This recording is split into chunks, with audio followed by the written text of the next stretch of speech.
ესეთი რამ დღემდე საქართველოში არ გაკეთებულა, შეგვიძლია ვთქვათ და პირველები ამის ინიციატორებიც და შემსრულებლებიც ხართ თქვენ.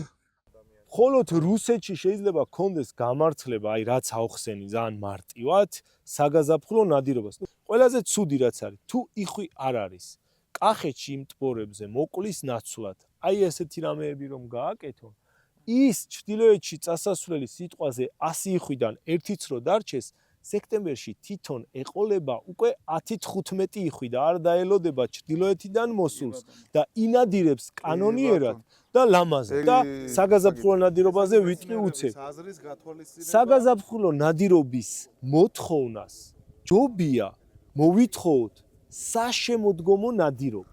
ევროპაში არის კვლევები, ჩვენთანაც ვაკეთებთ უკვე მსგავს კვლევებს და მონადირეებს შემიძლია ვისარგებლო და მადლობა უთხრა, როდესაც ისინი კლავენ ჩვენს მიერ დარგოლილ ფრინველებს, გვიზიარებენ ამ მონაცემებს, რაც არის ჩვენთვის ძალიან მნიშვნელოვანი.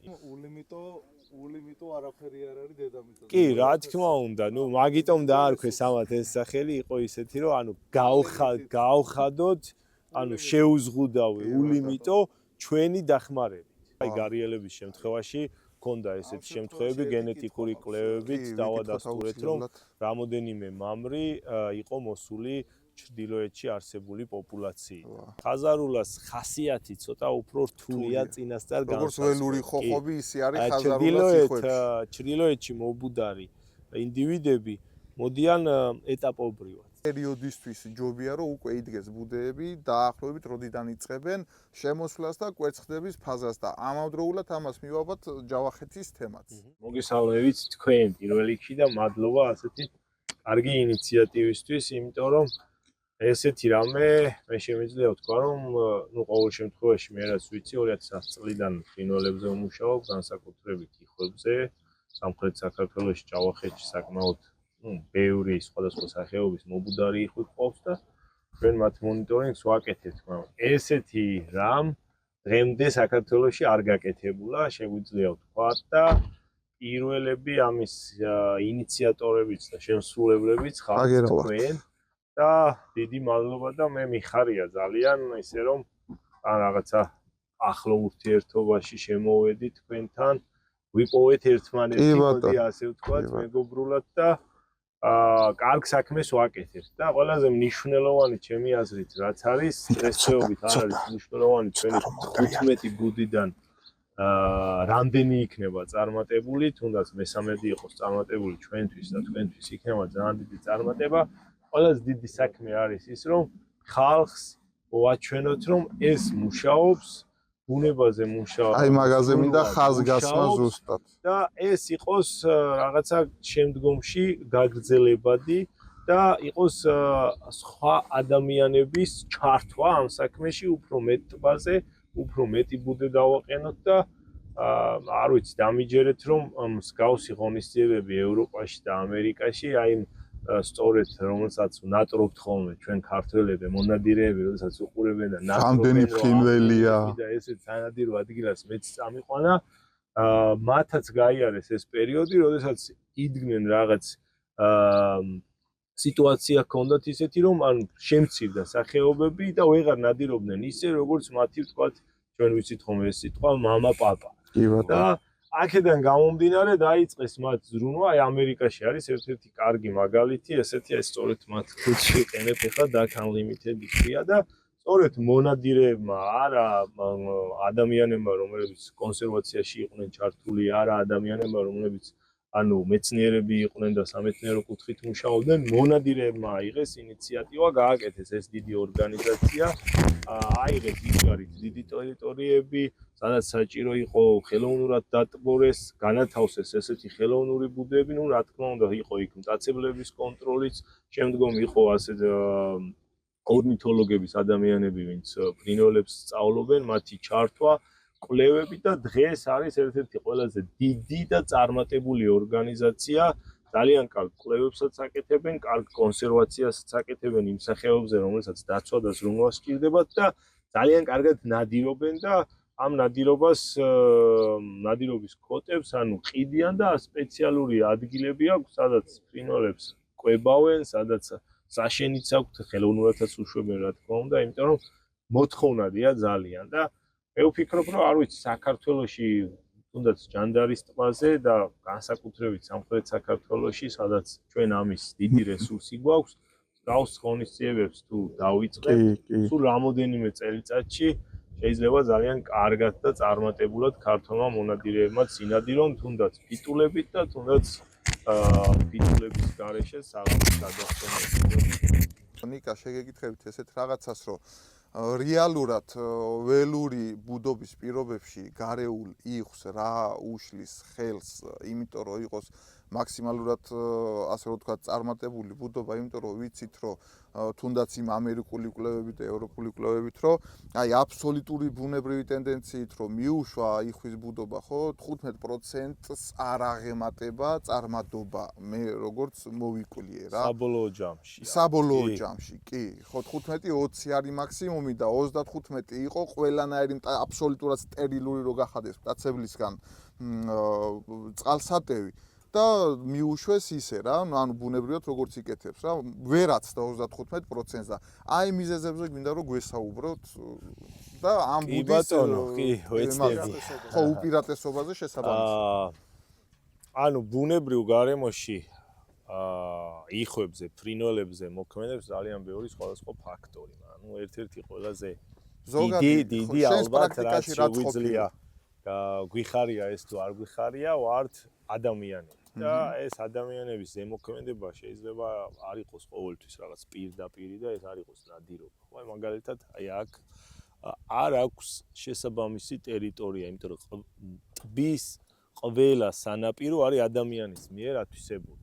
ანუ არის ჭარბი ძოვება, ურბანული გადაძოვება, განსაკუთრებით ანუ მე მეთევზეების წინააღმდეგი არ ვარ და არც თევზაობის, მაგრამ ეს თევზაობის აქტივობებით თითქმის ამ სანაპიროს მთლიანად იკავებს ამ გაზაფხულის პერიოდში, როცა მათ ფრინველმა უნდა დაიკავოს. სჭირდებათ წყნარი მშვიდი გარემო.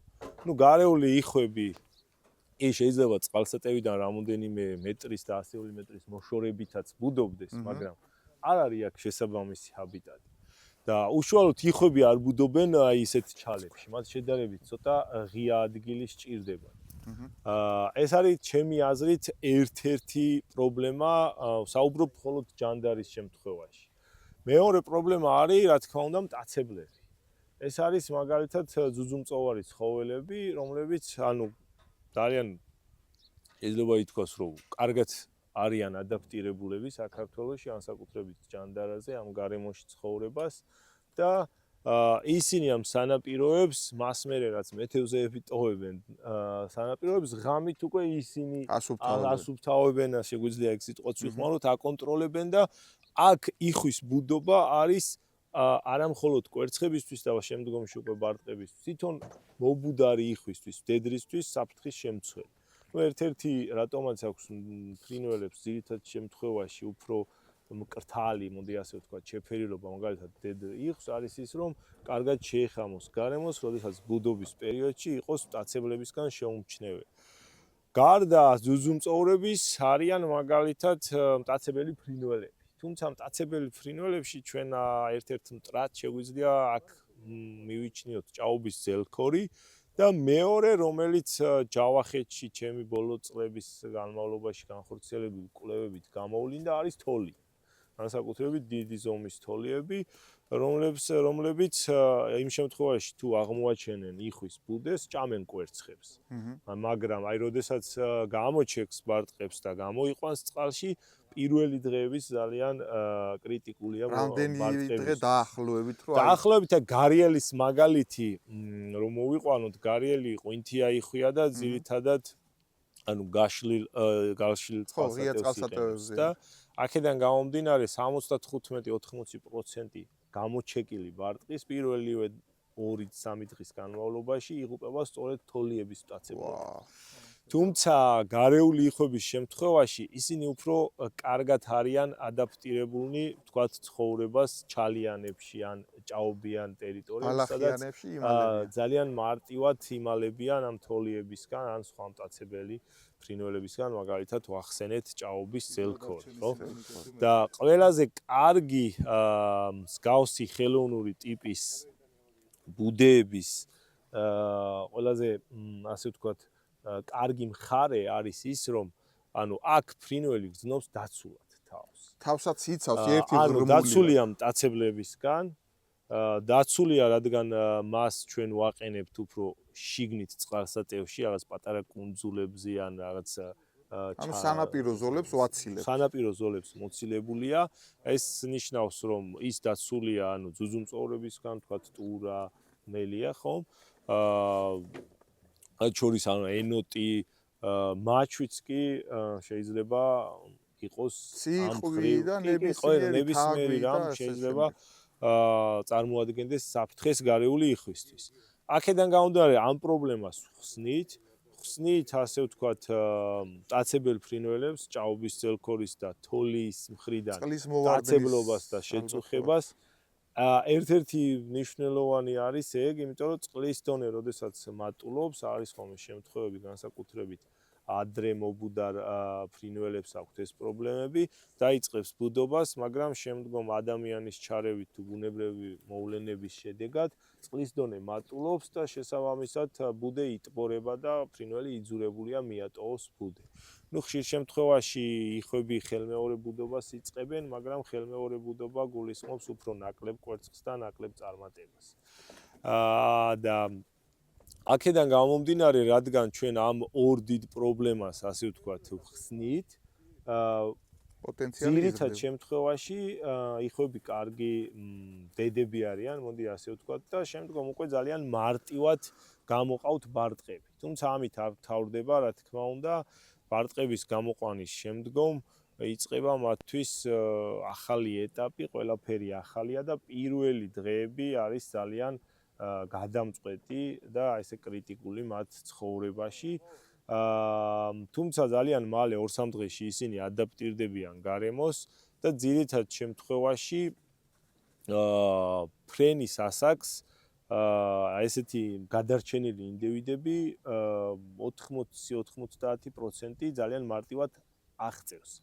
თუმცა რაც თქვენ თქვით, ეს დაბალი წარმატება 30-35% მაქსიმუმ გამომდინარეობს იქიდან, რომ ზამთარში ამინდის გაუარესების შედეგად ძალიან ბევრი ფრინველი, მათ შორის გარეული იხვი, იღუპება საკვების ნაკლებობის გამო, სიცივის გამო, სხვადასხვა დაავადებების გამო და ანუ მარტო ჩვენ ადამიანები და რა თქმა უნდა მონადირეების გამო, იმიტომ რომ ევროპაში არის კვლევები, ჩვენთანაც ვაკეთებთ უკვე მსგავს კვლევებს და მონადირეებს შემიძლია ვისარგებლო და მადლობა უთხრა, როდესაც ისინი კლავენ ჩვენს მიერ დარგოლილ ფრინველებს, გვიზიარებენ ამ მონაცემებს, რაც არის ჩვენთვის ძალიან მნიშვნელოვანი. იმიტომ რომ ჩვენ როდესაც ფრინველებს ვგოლავთ, ორი გზა არსებობს ინფორმაციის მიღების. ერთი ხელმეორედ უნდა დავიჭიროთ ის ფრინველი მომავალ წელს და დავადასტუროთ რომ გადარჩა,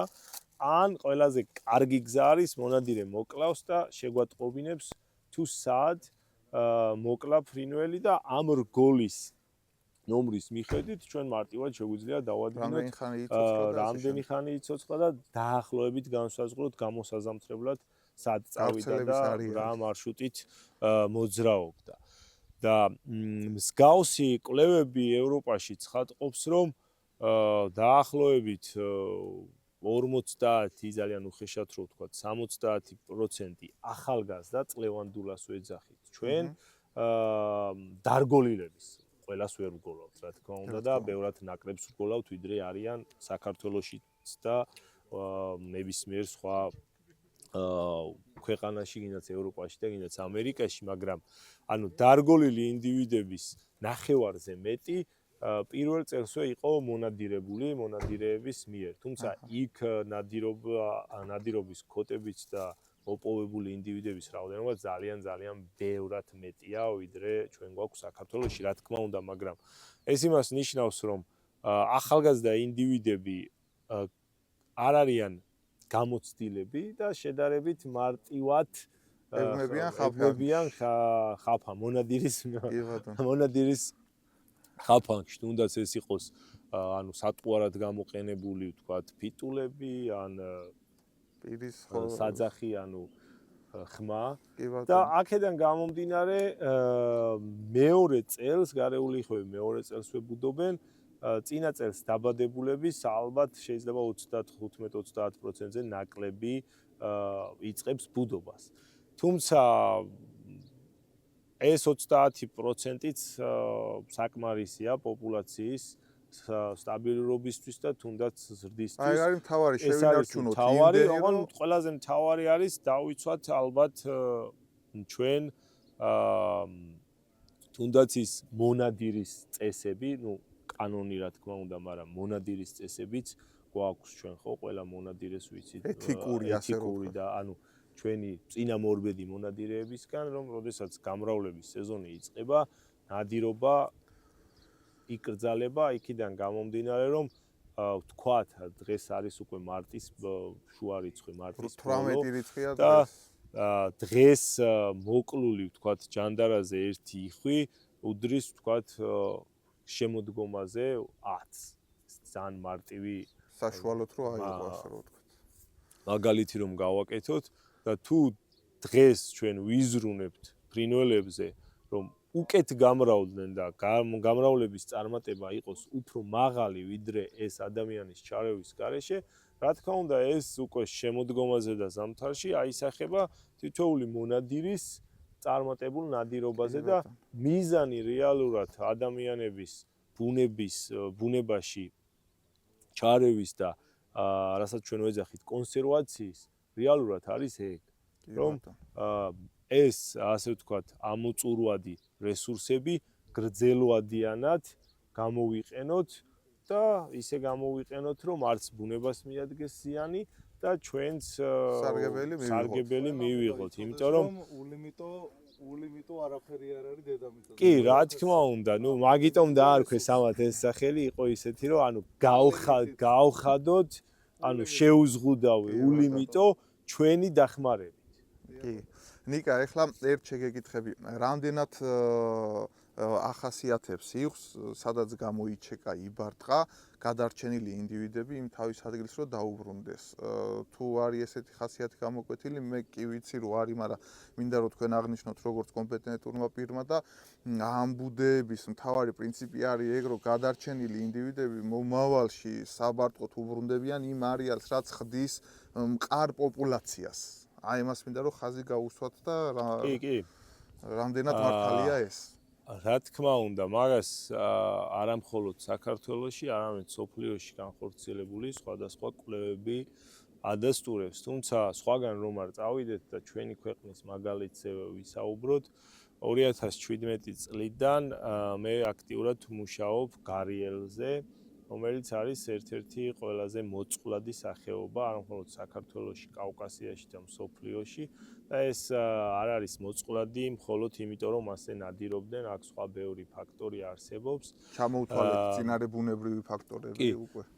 და ერთ-ერთი თქვენს კითხვას ძალიან ისე მოკლედ და მარტივად რო გავცეთ პასუხი, 2018 წელს და შემდგომ წლებში დაჭერილი მდედრები და დარგოლილი მდედრები აი გასულ წელს კიდევ ვიჭერდი და კიდევ ბრუნდებოდნენ და უფრო მეტიც ანუ 2025-ში ნახულობდით 2019-ში დარგოლის 2019-ში 20-შიც დარგოლის და ანუ ეს იმას ნიშნავს რომ ისინი მოდიან უკან იმავე ტერიტორიაზე საბუდრად სადაც ისინი დაიბადნენ და ისინი ამ ტერიტორიას შემდეგ ჩვენ გენეტიკური კვლევა გვქონდა მაგალითად იყო შემთხვევები, როდესაც ბარტყები არ იყვნენ დარგოლილები, რა თქმა უნდა, მაგრამ მოხვდნენ სათევზაობადეში და დაიხრჩნენ და მათ ვიყენებდით სინჯად და ან იყოს შემთხვევები, როდესაც მე ვიჭერდი ინდივიდებს, რომლებიც არ იყვნენ დარგოლილი და გვაინტერესებდა საიდან იყვნენ, ხომ არ იყვნენ ჩრდილოეთიდან მოსულები და გავაკეთეთ გენეტიკური კვლევა და აღმოჩნდა, რომ ისინიც სწორედ აქ იყვნენ დაბადებულები და აი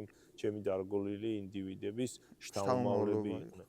ანუ აქედან გამომდინარე შეგვიძლია ვთქვათ, რომ იხვებში, როგორ ვთქვათ, ანუ სახლის სიყვარული არანაკლებია ვიდრე ადამიანების და სადაც დაიბანდნენ და გაიზარდნენ ყოველთვის ცდილობენ რომ იქ დაბრუნდნენ და იქ იბუდონ. ოღონ აქ არის ერთი რამ, რაც ალბათ უნდა ვთქვათ, შეიძლება კაცებს არ გვესიამოვნოს. არა, რეალობა უნდა ითქვას, ანუ დედრი იხვები არიან ერთგულები, თავიანთი, მოდი ასე ვთქვათ, სახლების. ისინი ყოველთვის ბრუნდებიან თავიანთ სამშობლოში და იქ მრავლდებიან. ხოლო მამრები დამოკიდებულები არიან დედრებზე და მიყვებიან დედრებს. და შესაძლებელია ვთქვათ, გამგვანებია ეგოხები, იმიტომ გვიყვარს ეთყობა. გამოსაზამთრებელ ტერიტორიებზე შეიძლება ქართველ, მაგალითად საქართველოში მობუდარ რომელიმე სახეობის იხვს არ ვიცი, მეწყვილეთ შეხვდეს, ვთქვათ, ჩრდილოეთში მობუდარი, ჩრდილოეთში დაბადებული და გაზრდილი მამრი და შემდგომ ის გამოყვება აქ და აი გარიელების შემთხვევაში ქონდა ესეთი შემთხვევები გენეტიკური კვლევებით დავადასტურეთ, რომ რამოდენიმე მამრი იყო მოსული ჩრდილოეთში არსებული პოპულაციით. აი ჩვენ კონტინენტზე არსებული მდგომარეობა, თქვა, ჩრდილოეთიდან მიგრაციას ახდენ სამხრეთით. თუ არსებობს სხვადასხვა კონტინენტებს შორის დარგოლილი იხვების აღმოჩენა მოპოვება. მხოლოდ ერთ კონტინენტზე ბუდობენ თუ მიგრირებენ, ოკეანეების გადალახვა შეუძლიათ თუ არ შეუძლიათ? კი, რა თქმა უნდა, ფრინველებს არ ვიცი, ბუნებისგან ღმერთისგან აქვთ ეგ უნარჩვევები და ეგ დედამიწას წრე დაარტყა. კი, და უფრო მეტიც მათთვის არ არის წინასწარ შეთანხმება. ხო, არ სჭირდებათ ვიზა და არ ცნობენ ქვეყნების საზღვრებს და სადაც უნდათ, როცა უნდათ, მაშინ მიდიან. თუმცა ეს გამოსაზამთრებელი ადგილი უნდა იყოს საკვებით მდიდარი მათთვის. და კი, რა თქმა უნდა, მაგალითად არქტიკაში ან ჩრდილოეთში მობუდარი იხვები ზამთრობენ აფრიკაში. ან ჩრდილოეთ ამერიკაში მობუდარი ინდივიდები ზამთრობენ სამხრეთ ამერიკაში. ან აზიაში მცხოვრები და მობუდარი იხვები შეიძლება ზამთრობდნენ ავსტრალიაში ან ინდოეთის სამხრეთ სანაპიროებზე.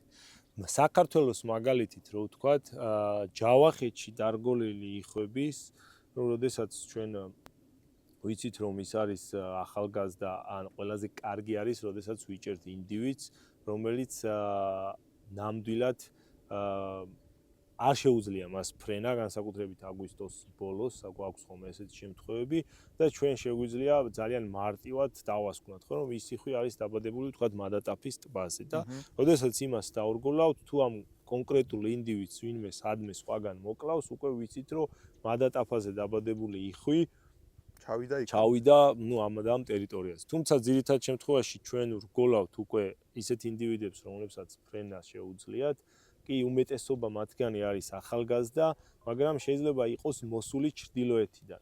თუმცა გარეულ იხვში, ხაზარულა იხვს, რასაც ვეძახით, საქართველოში ხშირ შემთხვევაში, ცოტა მიგრაციის გარეულ იხვს მიგრაციასთან სხვანაირი დამოკიდებულება აქვს, თქვათ, განსხვავებით ბოლოს ადგისა და ფართონისგან და იხვისგან და ვიტყვი მაგასაც, მაგრამ ჯერ ამას დავამთავრებ.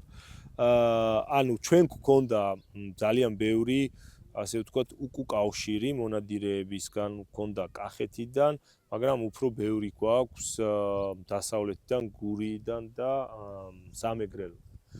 გვქონდა თურქეთიდან, გვქონდა სომხეთიდან, მაგრამ აი თქვენს კითხვას უფრო შეიძლება საინტერესო იყოს მაყურებლისთვის და მონადირეებისთვის. გვქონდა, ვთქვათ, აფრიკიდან და გვქონდა რუსეთიდან. ჩვენთან გამოჩეკილი? ჩვენთან გამოჩეკილი, ჩვენთან დარგოლილი. დარგოლილი.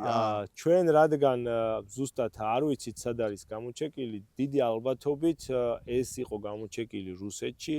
ჩვენ დავიჭირეთ მიგრაციის დროს, შემდეგ წავიდა გამოსაზამთრებლად აფრიკაში. მაგრამ თავარია რომ ჩვენ ხურები ვართ საქმეში. კი და იქ, ну, დაიღუპა და შემდეგ ჩვენ გვაცნობეს, ხოლო რომლებიც არ დაიღუპა, წავიდა, ვთქვათ, უკან საბუდრად და შემდგომ იქ ერთ შემთხვევაში დაიჭირეს და ისე გვაცნობეს, ერთ შემთხვევაში მოკლეს და ისე გვაცნობეს. ანუ გკითხავთ თუ შეიძლება. იმას დავამთავრებ ამ მიგრანტებზე, ანუ გარეული იხვები ძირითადად მიგრირებენ, აი ძალიან მარტივად რო ავხსნათ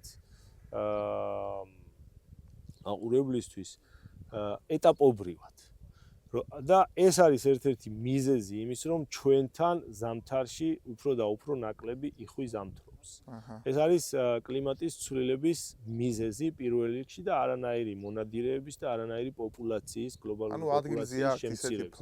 ჩრდილოეთში, როდესაც აცივდება, ის ნელ-ნელა მოიწევს სამხრეთით და თუ სამხრეთში, ვთქვათ, აი კარგი მაგალითია, ვთქვათ, აზოვის ზღვაზე თუ მას აქვს პირობები, რომ გამოიზამთროს, არის სითბო, არ არის რამოდენიმე დღის განმავლობაში, ან კვირების განმავლობაში, ყინვა და გაყინული არ არის წყალსატევები და მარტივად რო ვთქვათ, საკვებს მარტივად მოიპოვებს, დარჩება იქ და არ ჩამოვა შავ ზღვაზე. ნუ ეს რა თქმა უნდა არ ეხება ყველა ინდივიდს, მაგრამ მე ვსაუბრობ რაღაც ძირითად მასაზე. თუმცა არიან მეორე ასე ვთქვათ, ტიპის სახეობები, რომლებიც მიგრაციას იწყებენ აგვისტოს პირველ ნახევარში ან მეორე ნახევარში.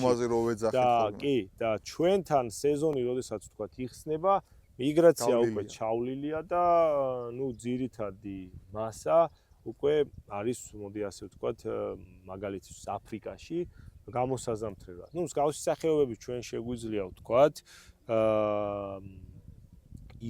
იხვინჯა ერთ-ერთი ესეთი სახეობა და არის ნუ ჭიკვარა კიდე შეიძლება ბოლო წლებში უფრო მეტს ვხედავთ ზამთარშიც და მაგრამ იხვინჯა არის რომელიც ძალიან ადრე იწყებს მიგრაციას და ჩვენთან იხვინჯების შემოსვლის პიკი არის აგვისტოს და სექტემბრის დასაწყისში. არის მეორე სახეობა ბოლოსადგისა იხვი, ინთეილი ქვია ინგლისურად. კუცსადგისა იხვი. და არის ასევე ეს ფართოცხვირა იხვიც ამ ტიპის იხვებს განეკუთვნება. რომელიც ადრე მიგრირებს. შესაბამისად, ეს იხვები უკუმიგრაციასაც ადრე იწყებენ და აი თებერვალში და მარტში შემოდიან საქართველოში და განსაკუთრებით კახეთში არის ხოლმე მაგიტომ რომ აი თებერვალში და მარტში უფრო მეტი ფრინველია ალაზნის ველზე ვიდრე ზამთარში. თუმცა აქ რაც უნდა ითქვას, ხაზარულა რა პერიოდში მოიაზრება? ხაზარულა, ანუ ხაზარულას ხასიათი ცოტა უფრო რთულია წინასწარ განსაზღვრება. როგორც ველური ხოხობი, ისე არის ხაზარულას იხვებში. ჩრდილოეთში მობუდარი ინდივიდები მოდიან ეტაპობრივად, ძირითადად. ნაწყვეტ. ან შეიძლება საერთოდ არ ჩამოვიდნენ, ეს თეთრშუბლა იხვიც ამ ბოლო დროს უფრო შემოდის საქართველოში, მაგრამ აი რა დაახლოებით 5-6 წლის უკან უფრო იშვიათი იყო. მაგრამ ეს მათი რიცხოვნობის ძირითადი ნაწილიც ძირითადად ცენტრალურ ევროპაში იზამთრებს და მაგიტომ აღარ მოდის ჩვენთან. აი ხაზარულა ჩვენთან ძირითადად ბუდობს ჯავახეთში და ჩვენი კვლევებით არ გვაქვს ამის უტყუარი დასტური, იმიტომ რომ სულ რამოდენიმე ათეული ინდივიდი იქნა მონადირეებისგან მოპოვებული და აქედან გვაქვს ჩვენ ინფორმაცია, მაგრამ როგორც ჩანს, ჯავახეთში მობუდარი იხვები მიგრირებენ არა სამხრეთით, როგორც ეს ჩვენთვის ძირითადად ეს წარმოგვიდგენია, რომ ჩრდილოეთში მობუდარი ფრინველი ყოველთვის სამხრეთში უნდა წავიდეს გამოსაზამთრებლად. არა, ესე არ არის, ისინი მიდიან შავ ზღვაზე. აქვე აქვს, ასე ვთქვათ, დასავლეთით. ან ბოლო დროს ჰქონდა ორი რგოლი კახეთიდან, ერთი იყო რუხი იხვი და ერთი იყო გარეული იხვი. ანუ აღმოსავლეთ მიმართულებითაც ანუ შიდა წყალსატევები, ნუ რა თქმა უნდა გვაქვს ასე ვთქვათ ინფორმაცია სომხეთიდან, თურქეთიდან. შეგვიძლია ვთქვათ, რომ ანუ რეგიონალურ ადგილებს იყენებენ საბუდრაცად და გამოსაზამთრებლად. თუმცა მე დარწმუნებული ვარ, რა თქმა უნდა იქნება ისეთი ინდივიდები, რომლებიც სამხრეთშიც მიდიან და შეიძლება აფრიკაშიც ჩადიან და იქაც ზამთრობენ. კი ბატონო. კიდევ მგონი რაღაც ვკითხე და გამო. გკითხავთ, არა უშავს ახლა ხო თან ჩაგერთვებით. გვაინტერესებს რა?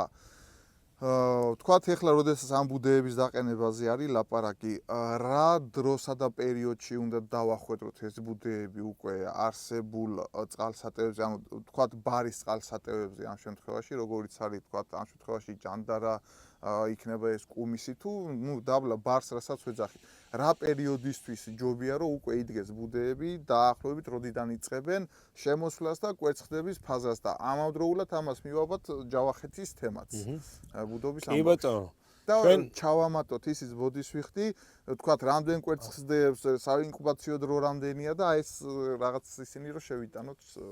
კი ბატონო, ანუ ჩვენ მე მგონი დასაწყისში ვთქვით, რომ ძირითადად იხვები არიან, ასე ვთქვათ, ერთგულები იმ ადგილების, სადაც დაიბადნენ და სადაც ბუდობენ და სხვა ადგილებში არ მიდიან. თუმცა რა თქმა უნდა ეს ერთ შეგეკითხები მან რამდენად დიდია შანსი თქვათ იგივე რუსული იხვი დავაინტერესოთ და გავაჩეროთ აქ და იბუდოს თუ არის მაგის შანსები კი და აი მაგის თქმას ვაპირებდი რომ ეს რა თქმა უნდა ეს თეორია არ მუშაობს ყველა ინდივიდზე ხო არიან მაგალითად ინდივიდები რომლებიც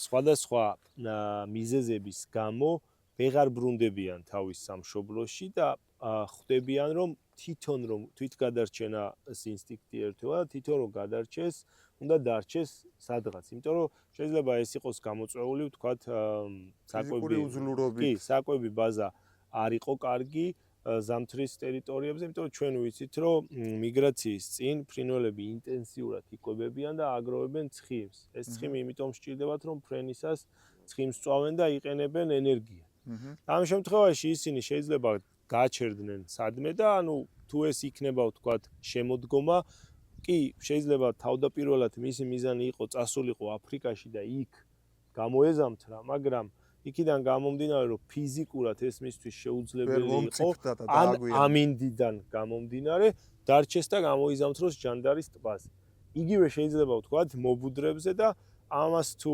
მივიღებთ მხედველობაში თქვენს კითხვაზე შემიძლია გითხრას რომ კი სავსებით შესაძლებელია ჩრდილოეთში დაბადებული ან რამოდენიმე წლის განმავლობაში იქ მობუდარი ფრინველი დარჩეს აქ და განსაკუთრებით მაშინ როდესაც ის ხედავს რომ აქ მისი ბუდის მოსაწყობად არის ბევრად უფრო კარგი და უსაფრთხო პირობები თუმცა ჯანდარის ტბაზე ნუ არ გვაქვს ალბათ ათეულებით და ასეულებით მობუდარი იხვები მაგრამ პირადად მე და აი როგორც თქვენ აღნიშნეთ თქვენს გაქვთ ნანახი ყავს ნანახი გარეული იხვი თავისი ბარტყებით მაისის ბოლოს ან ივნისის დასაწყისში და იმ კითხვას თუ როდის იწყებენ ჩვენთან იხვები ბუდობას ჩვენთან შედარებით რაც არ უნდა უცნაურად მოგვეჩვენოს ჩვენთან უფრო შედარებით გვიან იწყებენ განსაკუთრებით ჯავახეთში ბუდობას ვიდრე ჩრდილოეთში. იმიტომ რომ ჯავახეთში აი ახლაც კი ტბები არის გაყინული და აპრილის შუა რიცხვებამდე, აპრილის ბოლომდე მათ არ აქვთ ამის საშუალება რომ იქ დაბრუნდნენ და დაიწყონ ბუდობა. შემდგომი პრობლემა რაც არის მათთვის, რაც აღვნიშნე, თოლიები არა მარტო წაცებლობენ მათზე, არამედ არიან კონკურენტები საბუდარი ტერიტორიის. ანუ მაგალითად ისე მტაბაწყური რომ მოვიყვანოთ, აი იქ არ ბუდობენ მხოლოდ გარეელები. გარეული იხვების, ნუ ხაზარულა ვთქვათ, თუნდაც ბუდობენ, აი გასულ წელს ჰქონდა ყველაზე მაღალი რიცხოვნობა 28 მობუდარი ინდივიდი დავთვალე ტაბაწყურის კუნძულზე გარეული იხვის. მანამდე ეს რიცხოვნობა იყო მერყეობდა 10-დან 15-მდე და გასულ წელს გამიხარდა ძალიან რომ ესეთი მაღალი სიმჭიდროვე ჰქონდა. თუმცა ისინი იმის მიუხედავად რომ აპრილის ბოლოს მაისში აქ ბრუნდებიან, დამოკიდებული არიან შემდგომ უკვე გარემოზე. მათ სჭირდებათ ბალახის საფარველი ან ბუჩქნარი რომ დაიმალონ, ბუდე მოიწყონ ისეთ ადგილას, რომელიც იქნება შეუმჩნევი და ძნელად მისაწვდომი თოლიებისთვის. ამიტომ მათ სჭირდებათ რაღაც პერიოდი, რომ ბალახი გაიზარდოს და მისცეს მათ საშუალება რომ აქ დაიმალონ. ამიტომ ისინი ძირითადად იწყებენ ბუდობას მაისის ბოლოს ივნისის დასაწყისში. თუმცა ეს ჯავახეთს რაც შეეხება ჯანდარას მაისის ბოლოს და ივნისის დასაწყისში აქ მე როგორც აღვნიშნე მყავს ბარტყები ნანახი. მყავს ასევე კუმისეც ნანახი. ეგ იმას ნიშნავს რომ აქ შედარებით ადრე იწყებენ. ძირითად შემთხვევაში იხვებს ინკუბაციისთვის სჭირდებათ 26-28 დღე. ანუ რაც იმას ნიშნავს რომ კვერცხებს დებენ ძირითადად საშუალოდ 8-9 კვერცხს, ნუ 8-10 ვთქვათ, თუმცა მე გარიელის ბუდეშიც და იხვების ბუდეშიც მაქვს ნანახი 15 და უფრო მეტიც. თუმცა გარიელის შემთხვევაში ჩვენ ვეძახით პარაზიტიზმს, როდესაც მდედრები არ ვიცი, შეიძლება არ არიან კარგ ფორმაში ფიზიკურად და ცდილობენ რომ აიცილონ თავიდან ბუდობა, პასუხისგებლობაც რა თქმა უნდა და სხვას უდებენ კვერცხებს. ვა, რა ანუ ეს ერთ-ერთი მარტივი მაგალითი, რაც ყველამ ვიცით, მონადირეებმაც და საზოგადოებაც არის გუგული, რომელიც სხვის ბუდეში დევს კვერცხებს, მაგრამ მსგავსი პარაზიტიზმი, არ ვიცი რამდენად შეიძლება იყოს ეს პარაზიტიზმი, მაგრამ ესეთი ტერმინია, არის იხვებშიც და ჩვენ ვეძახით ნაგავსაყრელ ბუდეებს ასეთ შემთხვევაში. იმიტომ რომ ანუ თუ მხოლოდ დავაკონკრეტოთ ბოდიში ნიკა გაგაჩვენებ. ესე იგი, ხო, 8-10 კვერცხს უდებს, იხვიდან ნახე უფრო მეტი, ეს უკვე მოიაზრებს თავისთავში იმას, რომ შეიძლება მეორე ინდივიდმა ან 3 ინდივიდის ნადები კვერცხები, მაგრამ შეიძლება იყოს ერთიც და აი მაგალითად 12-13 მაქვს მე ნანახი და თუ არ გავაკეთეთ ანუ გენეტიკური კვლევა, მაგას დადასტურებით ვერ ვიტყვი. მაგრამ ამით მინდოდა იმის თქმა, რომ დაახლოებით ეს რიცხვი 8-10 არის რაღაც 100 ან 1000 ბუდიდან გამოყვანილი საშუალო. გარიელის შემთხვევაშიც ესე გვაქვს 8-9 კვერცხი გამოდის ხოლმე ძირითადად. მაგრამ 12-15-იც შეიძლება გამოჩეკოს. აი მაგის იქით უკვე უჭირს თავისი სხეულით სრულად მათი დაფარვა. კიდევ პლუს დაახლოებით ყოველ საათში ერთხელ მდედრი ატრიალებს კვერცხებს და მათ პოზიციებს ცვლის ბუდეში. 20-25 კვერცხიც მინახავს გარიელის ბუდეში, თუმცა აქ არის პრობლემა და რატომ ვეძახით ნაგავსაყრელ ბუდებს. ამ შემთხვევაში 3-4 ინდივიდის დადებული კვერცხებია ალბათ და ცუდი ის არის, რომ შემდგომ და სწორედ ამიტომ ეძახიან ალბათ ნაგავსაყრელ ბუდეს, რომ ყველა მდედრი ანებებს თავს, იმიტომ რომ შეუძლებელია მათთვის 20-25 კვერცხის დაფარვა და ინკუბაცია. და გამოდის, რომ 3 მდედრის, ასე ვთქვათ, ცდელობა ბუდობის და მომავალი შთამომავლობის დატოვების იყო წარმატებული ამ წელს და ისეთ სახეობებში, როგორიც არის, ვთქვათ, გარიელი, ეს არის ძალიან ასე ვთქვათ, პოპულაციისთვის დამაზიანებელი, იქიდან გამომდინარე, რომ 3 მდედრის ბუდობის ჩავარდნა ერთ სეზონზე პოპულაციისთვის ძალიან საგანგაშოა, მაგრამ აქ კიდევ შეგვიძლია ვთქვათ ისიც, რომ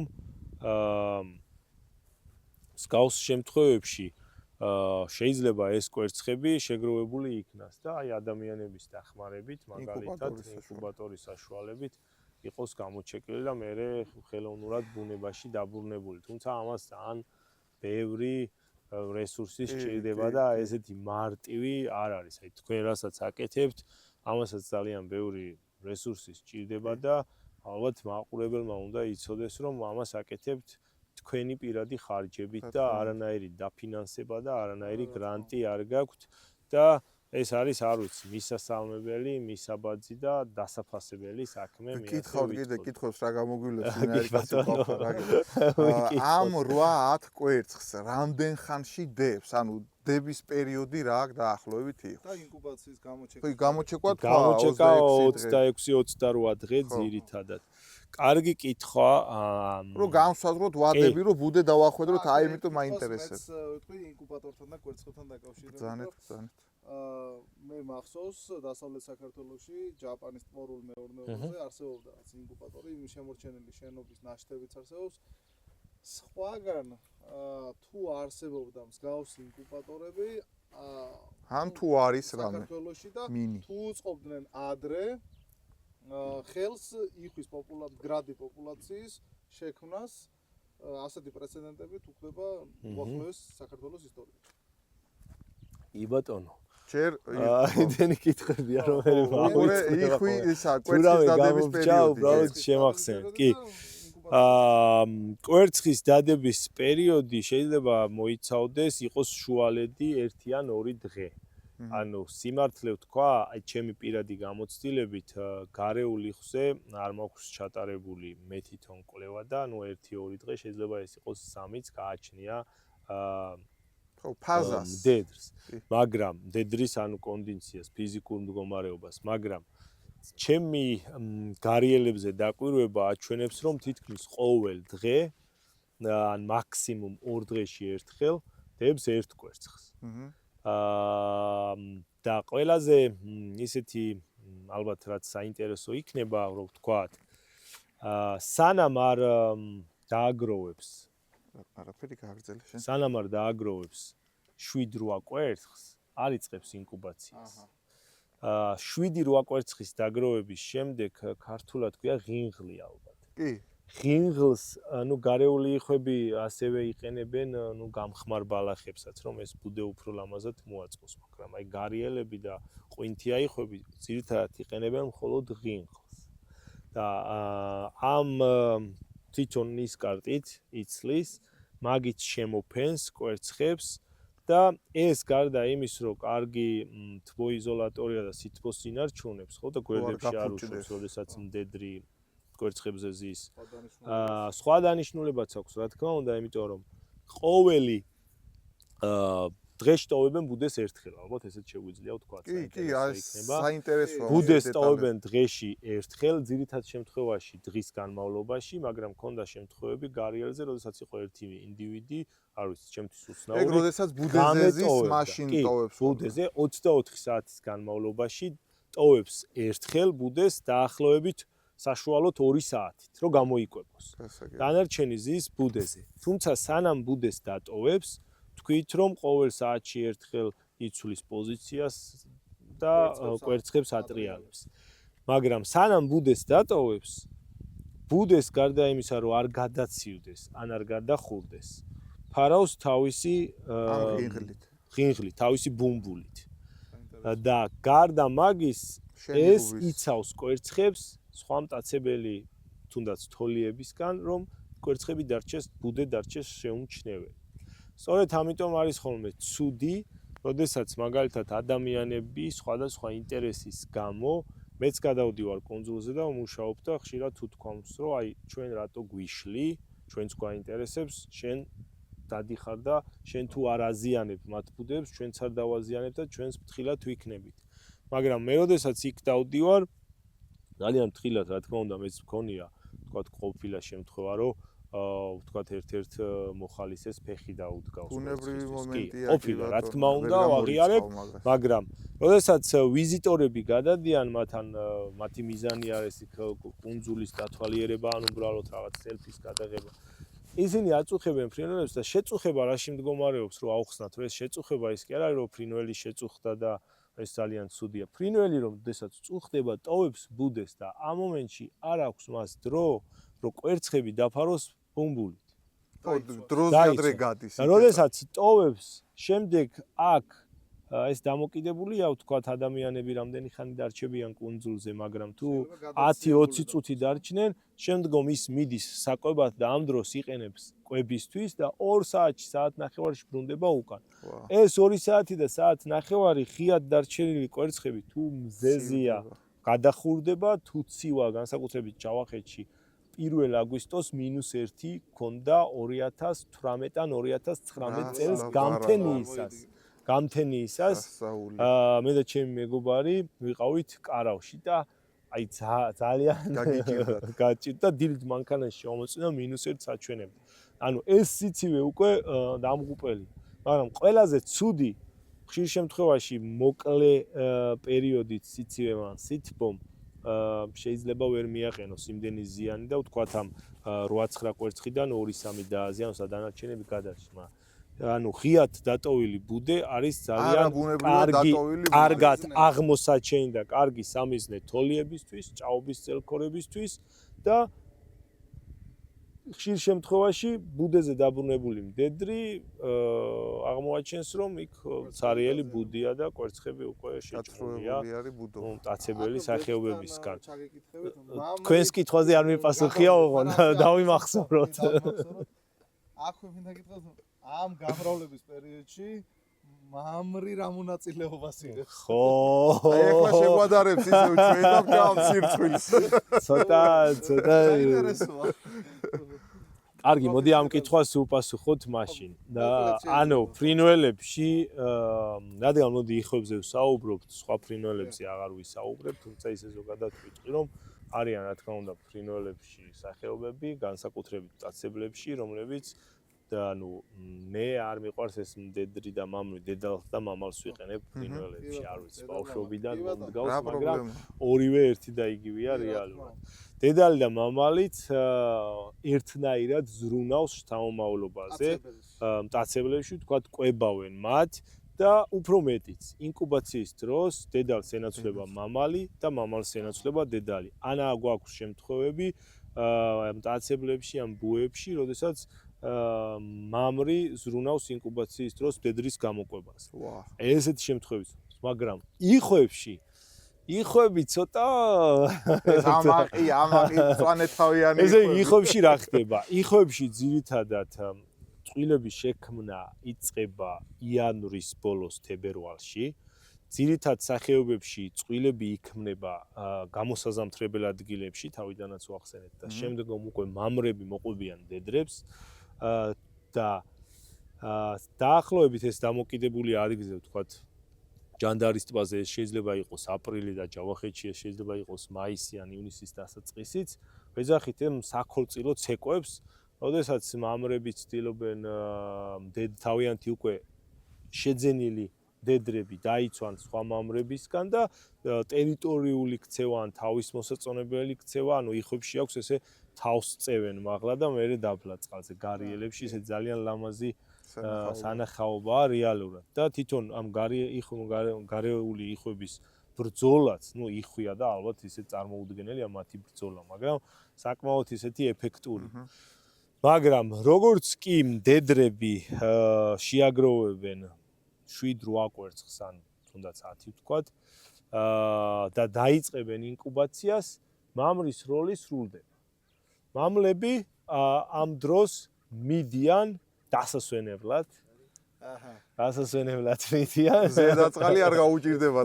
პარაზიტები ესე. რა ხდება? მამრები ამ დროს იკრიბებიან ერთად.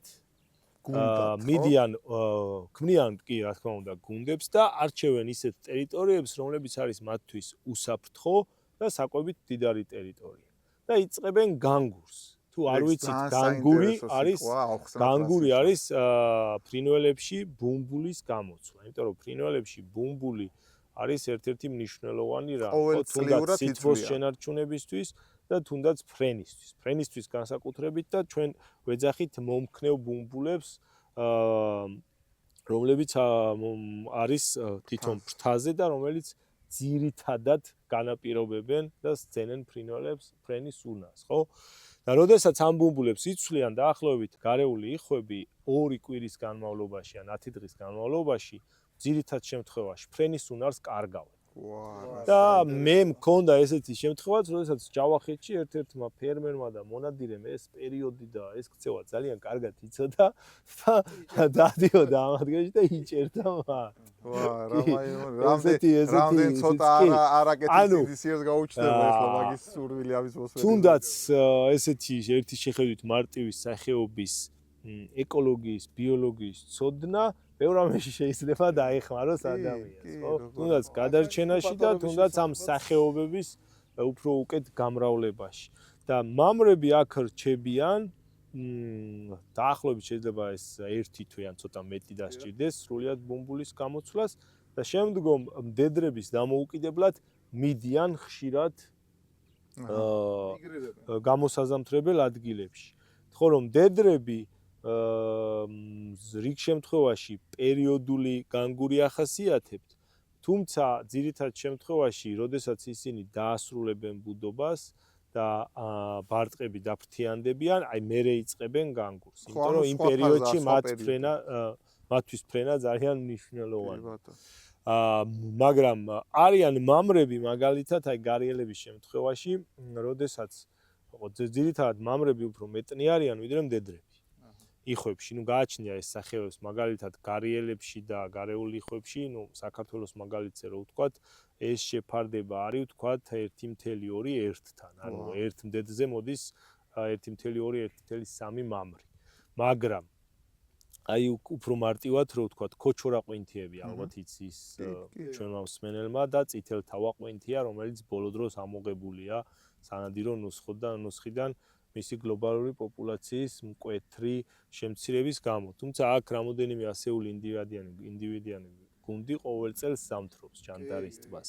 ანუ ეგ მაღაზე ნადირობა არ მაღაზე ნადირობა არ შეიძლება და შემდგომ შეგვიძლია ამას უპასუხებ და ვთქვათ რატო არ შეიძლება. კი ბატონო. და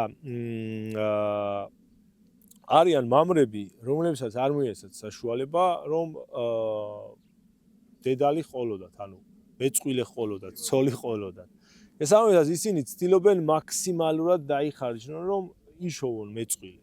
და რჩებიან ამ ადგილში, სადაც მდედრები ბუდობენ, უფრო დიდხანს, ვიდრე ის მამრები, რომლებსაც ყავდათ მეწყვილე.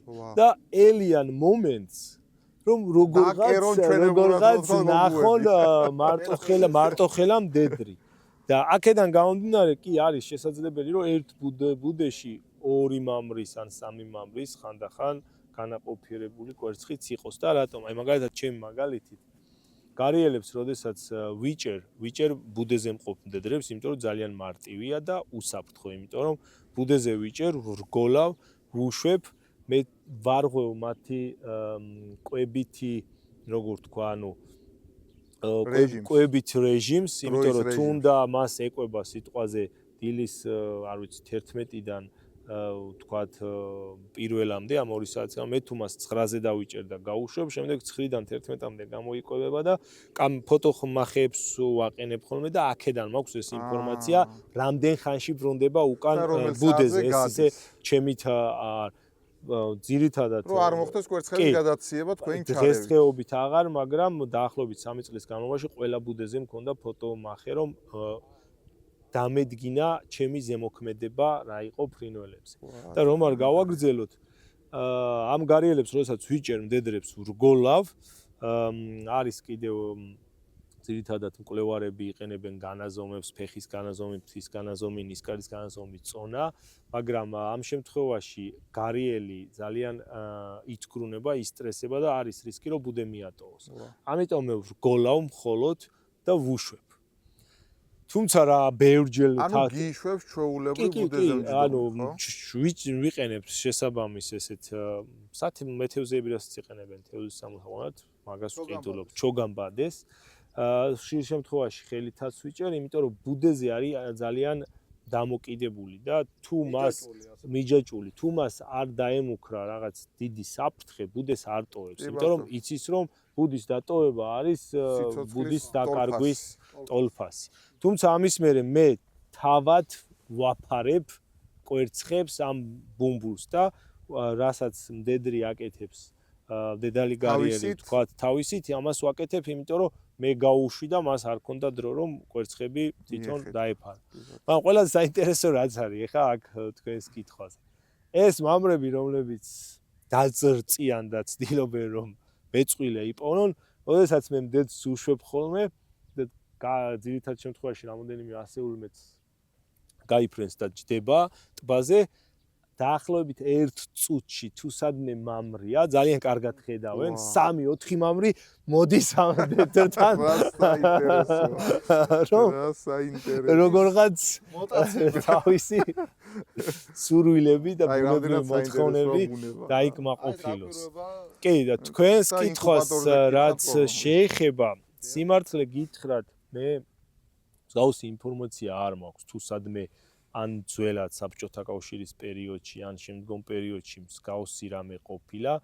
ნუ ვიცი რომ კახეთშიც და დასავლეთშიც არის თქვათ ეხა ესე თქვენაერი დაინტერესებული მონადირეები, რომლებიც თვითონ ცდილობენ ან სახში გაამრავლონ, ან შემდეგ გაუშვან ერთეული ინდივიდები. თუმცა იხვის შემთხვევები თუ გქონდა საქართველოში, მე არ ვიცი.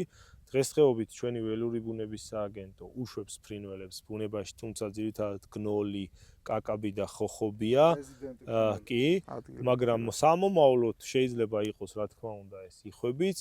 და აქვე შემიძლია ვთქვა, დასავლეთში არიან ესეთი კარგი ადამიანები, მონადირეები, რომლებსაც აქვთ სურვილი და უკვე დაიწყეს იხვების ტყვეობაში მოშენება, ყავთ უკვე რამოდენიმე გარეული იხვი და უნდათ რომ გაამრავლონ და აქვთ აიღონ იჯარით დიდი ტერიტორია და გააკეთონ სამონადირეო მეურნეობა, რომელიც ძირითადად იქნება იხვებზე კონცენტრირებული და რა თქმა უნდა აქ მოზამთრე ჩრდილოეთიდან მოსული მოზამთრე სახეობებიც და გარეული იხვებიც იქნებიან, თუმცა მათი მთავარი მიზანი არის რომ მონადირეების წარმატება უზრუნველყოს სწორედ აი ამ საშენში მომრავლებული გარეული ხარაზულა იხვით და შემდგომ მათივე სავარგულებში გაშვებით.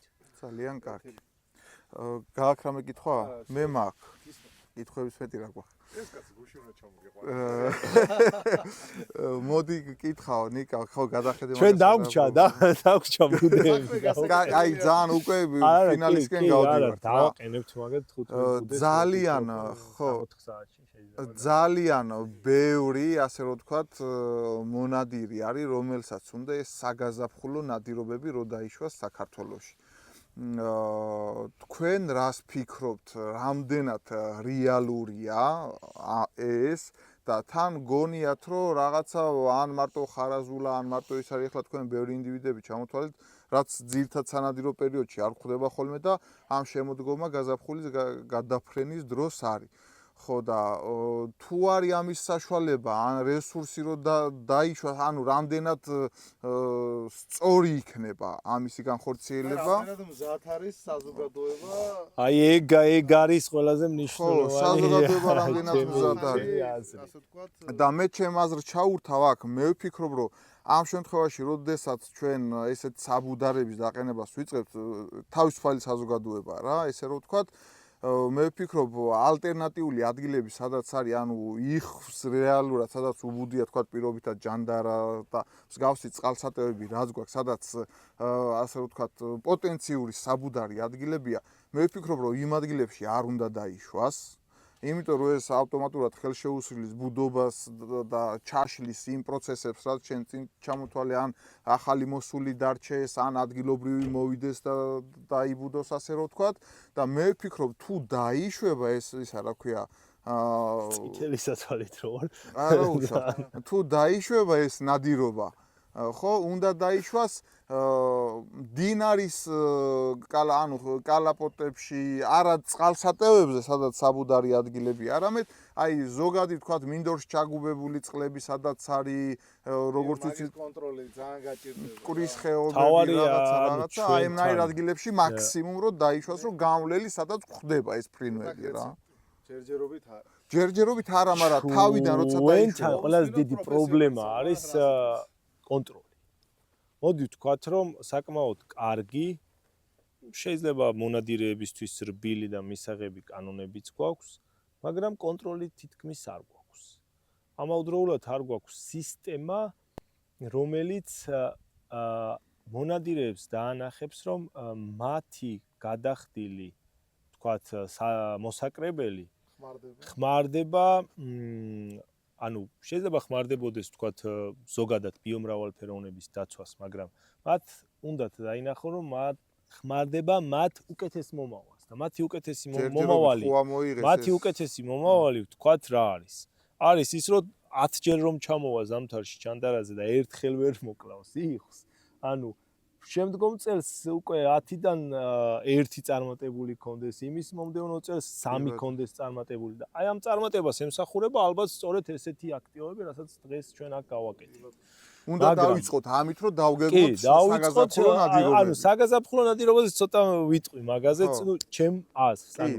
მე არ მინდა ისე გამომივიდეს, რომ მე ან რამეს ვინმეს ვუშლი, ან რაღაც. ეს არის ჩემი აზრი. რაღაც თავისი არგუმენტები.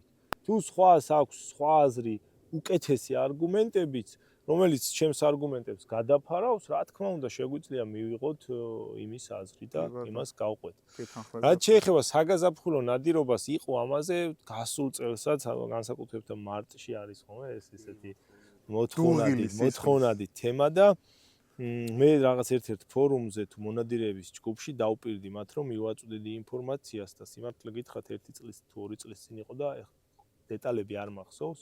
მაგრამ მივწერე ყველა ჩემს მეგობარს, რომლებიც არ არიან, ანუ ადამიანები საქართველოში განსაკუთრებით მონადირეები, მოდი ესეც ვთქვათ.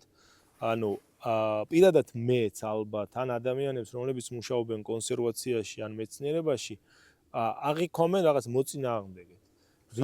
რეალურად, ანუ მე მათი მოწინააღმდეგე არ ვარ პირიქით. ჩემი მე ყოველთვის ვამბობ და ვაღიარებ, რომ ჩემი ცოდნა და ჩემი ინტერესი და იმას, რასაც დღეს ვაკეთებ, განაპირობა ჩემმა ბავშვობამ, როდესაც ნადირობდი და არ ვიცი 12 კილომეტრს გავდიოდი სახლიდან, ალაზანზე ჩავსულიყავი ფეხით, მენადირნა ნადირობა იყო ერთი ხვი, თქვათ, რაც თქვი 10 გასვლიდან ერთხელ თუ იქნებოდა, იყო ძალიან კარგი, ან ქედანი უფრო ბევრი იყო ჭალაში და შემდგომ ისე ეს 12 კილომეტრი უკან მოვდიოდი ფეხით. მაგრამ აქ გარდა ნადირობის იყო ძალიან ბევრი რამ, რასაც ცოდნას ვიძენთ ამ ბუნებაში სიარულისგან, ხან გასაჭირია, ხან ის, მაგრამ ყველაზე მთავარი ჩემი შეხედულებით არის ურთიერთობა და თანამშრომლობა. ანუ მონადირეებიც ჩვენი სამთავრობო ანუ არ ვიცი ეს ინსტიტუტებიც, სტრუქტურებიც, თუნდაც გარემოს დაცვის ანუ დაცული ტერიტორიების თანამშრომლებიც და ადამიანები, ვინც მეცნიერებაში არიან ჩართული, თუ ეს ადამიანები ერთად დადგმებიან, ბევრად უკეთესი იქნება გარემოს დაცვის კუთხითაც და ნადირობის კუთხითაც. მთავარი არის ეს.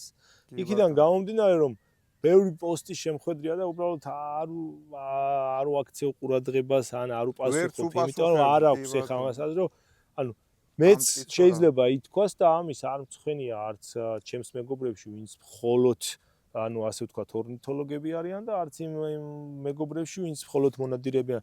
მე დავიწყე ნადირობით და დღესაც შეიძლება ითქვას, რომ ვარ კი მონადირე, თუმცა ჩემი ეს ინტერესი ჩემს პროფესიად ვაქციე საუკეთესო ფორმა მიეცი ასე რომ და ანუ ფრინველების შესწავლის შემდგომ, მათი ეკოლოგიის, ბიოლოგიის შესწავლის შემდგომ, ანუ რაღაც სახეობებზე გამიჩნდა ესეთი ძალიან თბილი დამოკიდებულება ან უბრალოდ ის რომ ანუ მანამდე თუ მათ ესე უბრალოდ სანდიროთ წავიდოდი და მოვკლავდი, ეხლა არ მოვკლავ, იმიტომ რომ ვიცი, აი წეგან რაც ვისაუბრეთ, რამდენად რთულ პროცესებს გადიან იმისთვის, რომ ჩვენამდე მოვიდნენ და გამრავლდნენ და შემდგომ შენ თუნდაც ჩემ თავზე ვიტყვი, არაფერს არ ფიქრობ, მიდიხარ მარტის ბოლოს ან აპრილში და ერთი სროლით კლავ იმას. რეალურად იმ ერთ კონკრეტულ ინდივიდზე კი არ არის დამოკიდებული.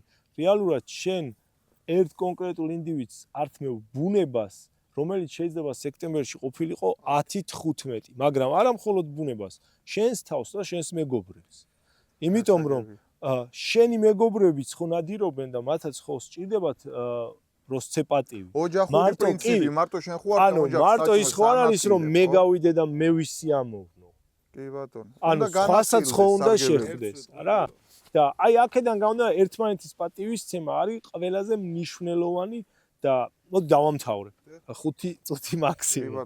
და მე მოვიძიე გასულ წელს ინფორმაციები მეგობრებისგან, რომლებიც არიან ორნითოლოგები და მეგობრებისგან, რომლებიც არიან მონადირეები, თურქეთი, სომხეთი, აზერბაიჯანი, რუსეთი, ბელორუსია და ლიტვა იყო მე მგონი კიდევ რა.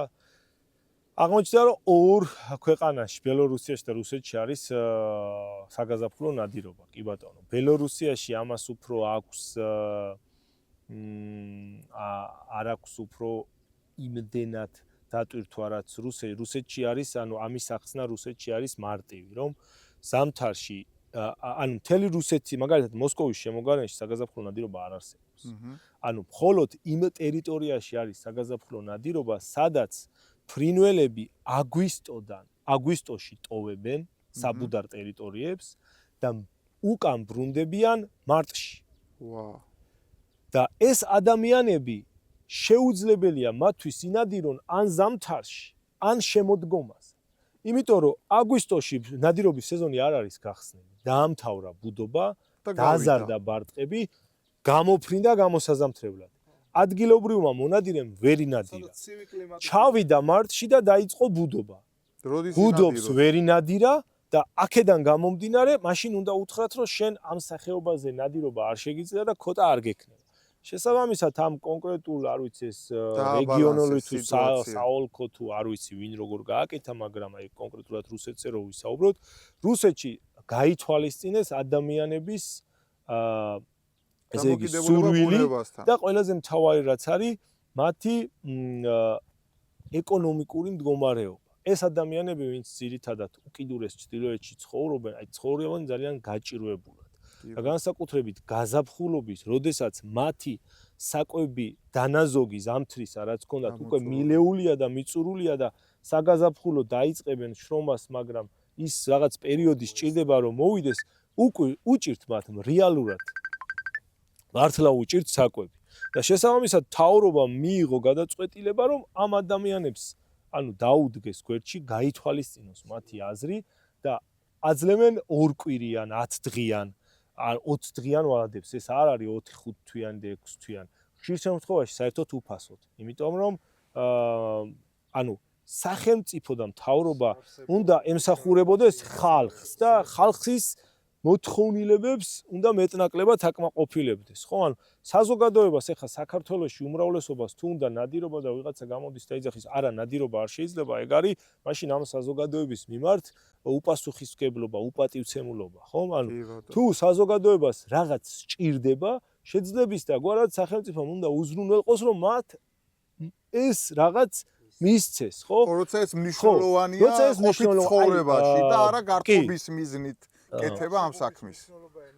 და ხოლოდ რუსეთში შეიძლება კონდეს გამართლება, აი რაც აუხსენი ძალიან მარტივად, საგაზაფხულო ნადირობას. ნუ ბელორუსიაში უბრალოდ ეს არის მარკეტინგი, ბიზნესი, იმიტომ რომ ევროპელი მონადირეები ბოლო დროს ქართველების და არა მხოლოდ ჩადიან ბელორუსიაში და იხდიან ფულს და ნადირობენ. თუმცა მათი რესურსი და ჯერ ქვეყნის ფართობით და ეს გაცილებით ბევრად დიდია. აქედან გამომდინარე, ეხა აი ძალიან მე მგონი ლოგიკურია და მარტივად ავხსენი თუ საქართველოში ვინმეს არა მხოლოდ გარეული იხვი, თუნდაც გარეელი, რომელიც აი მართლა ძალიან მიყვარს 2017 წლიდან ამ სახებაზე მუშაობ. თუნდაც არ ვიცი, ვთქვათ რეინტროდუქცია გვაქვს ქურციკის, ხო? მაგრამ თუ კი ადამიანის ანუ ოჯახის, რომელიმე კონკრეტული ოჯახის საფრთხე შეექმნება, რომ მათ არ აქვს საჭმელი და ამით შეიძლება დაიღუპნონ. აი ეს რეინტროდუცირებული ქურციკიც კი შეიძლება იყოს, მაგრამ საქართველოში ხო ეხა იხზე არავინ არ უნადირობთ საკვების გამო. აი ყველამ თქვას, არავინ არ ნადირობს. და თუ ვინმე ნადირობს იმისთვის კი ბევრი გაჭირვებული ადამიანი არის საქართველოს განსაკუთრებით, ნუ რაიონებში, ხო? თუ ეს ესეთი ვინმე ადამიანი რაღაც შემთხვევითად რაღაცაზე ინადირებს, ჩემთვის ეს პირადად როგორც ადამიანისთვის, აი ჩემი შეხედულებით, ანუ მისაღებია, მაგრამ აქ არის ხა დიდი მაგრამ. სახეობები არ არის მხოლოდ რამოდენიმე და ისეთები ამ დროს არ მიგრირებენ ისეთი სახეობები, რომლებიც ფართოდ არიან გავრცელებული. აი მაგალითად გუშინ ერთ-ერთმა ჩემმა მეგობარმა კახეთიდან დატო პოსტი, რომელმაც მოკლა 2 ბატი. გუშინ ანუ ჩემი მეგობარია და ეს ადამიანები ძალიან ძალიან მიყვარს.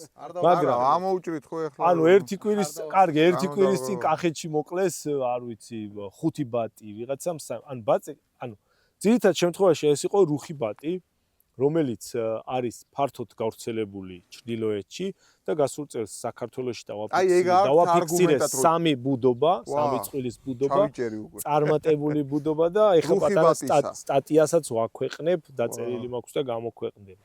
მაგრამ ეხლა ვთქვათ, აი რა არის პრობლემა.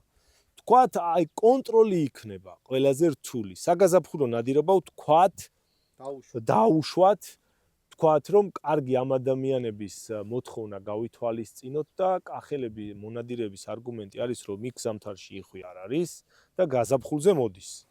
ნუ ეგ ჩემთვის არ არის მთლად არგუმენტი, იმიტომ რომ თუ ხარ მონადირე, შეგვიძლია რაღაც დავაორგანიზოთ და თუ არის ვთქვათ პალიასტონზე და დასავლეთში ან ჯანდარაზე, ან სადმე წავიდეთ და დალის წყალსაცავზე და ხო, კანონიერად ვინადიროთ. ეგ არ არის მიზეზი. ალაზანზეც და იქ პატარ-პატარა სანაშენე ტბორებშიც არის ახლა იხვი, რომ მაგრამ ყველაზე ცუდი რაც არის, თუ იხვი არ არის, კახეთში იმ ტბორებზე მოკლის ნაცვლად. აი ესეთი რამეები რომ გააკეთონ, ის ჩრდილოეთში წასასვლელი სიტყვაზე 100 იხვიდან 1-იც რო დარჩეს, სექტემბერში თვითონ ეყოლება უკვე 10-15 იხვი და არ დაელოდება ჩრდილოეთიდან მოსულს და ინადირებს კანონიერად და ლამაზად. ეგ არის ჩვენი მიზანი ამ ეხა ყველაფრის. პრობლემა რა არის კიდევ?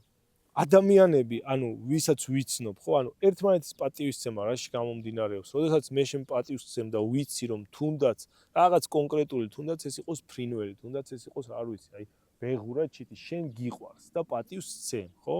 მე რო აქ მოვედი, ხო შემიძლია რომ არ ვესროლო და არ მოვკლა. ანუ როცა აქ ხარ, ან თუ აქ არ ხარ, მე არ გითხრა, ხო? ადამიანები, რომლებიც ესეთ სახეობებზე მუშაობენ და მართლა გადაშენების პირას არიან, კი შეიძლება ერთი კონკრეტული ვთქვათ, აი წეღანაც ვახსენე, ის არის ესეთი მცირე თეთრშუბლა ბატი ქვია, ან წრიპა ბატი ქვია, იმის ერთი ინდივიდის ვთქვათ, სიკვდილით, ხო, არაფერი არ დაშავდეს, გავიგეთ.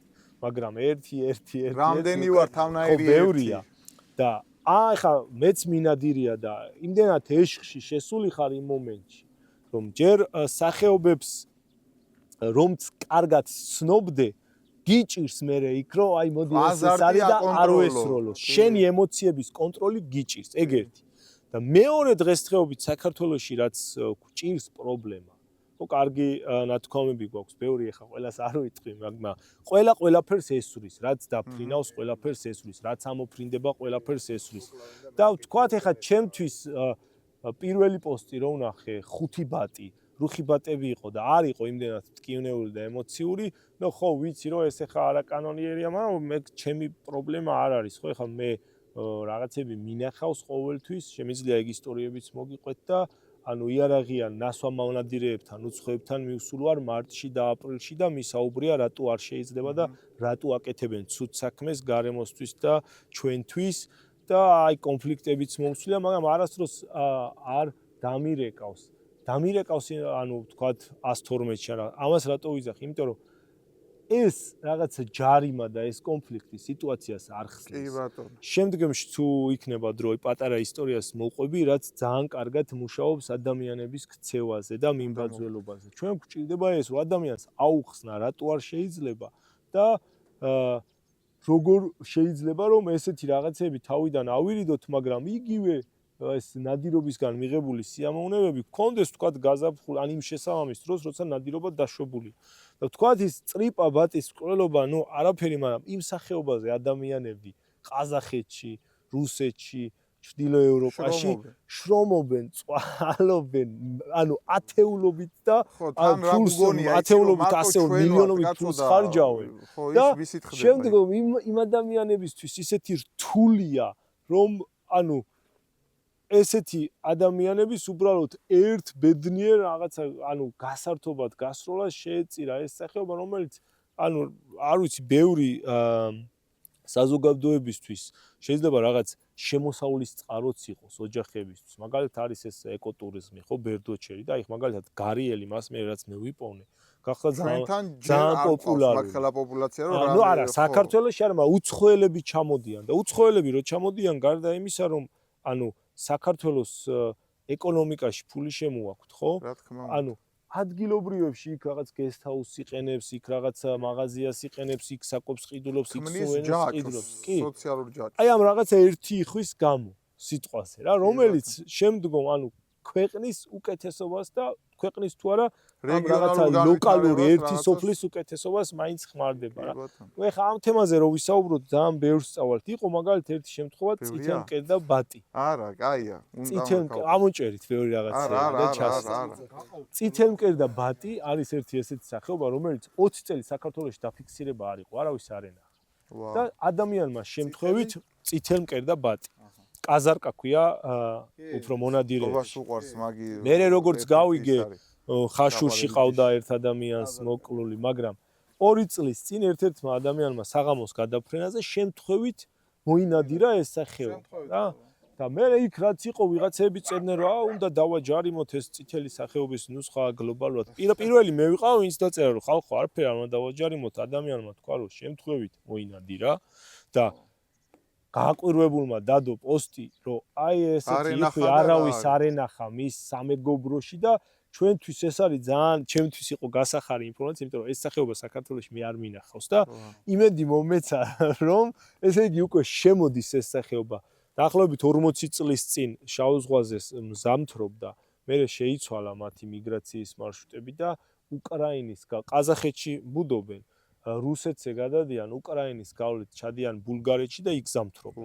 და 20 წელი ჩვენთან აღარ შემოდიოდა. ან შემოდიოდა ეხა ერთეულები, მაგრამ ანუ მეცნიერებმა, ან კვლევარებმა, ან იმ ადამიანებმა, ვინც ამ სფეროში მუშაობს, არ იცოდნენ, ყველგან ხო ვერ ვიქნებ. კი ბატონო. ანუ სულ ვართ 5-6 ადამიანი ამ სფეროში დღესდღეობით საქართველოში. და დაუკავშირდი ამ ადამიანს, თხოვე ინფორმაცია, როდის მოკლა, რა ადგილას მოკლა, რამდენი იყო გუნდში, მითხრა 15 იყო. ანუ თანამშრომლობა მონადირეებთან თუ არ გაქვს ხო გექნება, შენ საქმიანობა წარმატებული. ჩვენთვისაც ძალიან კარგია, მაგრამ მათთვისაც ძალიან კარგია აი ჩვენი საქმე. კიდევ ვიტყვი ერთს მაგალითად რა სარგებელი შეიძლება კონდეს მეცნიერის ან კვლევარის კონსერვაციის ან რამ ცოდნას მონადირისთვის.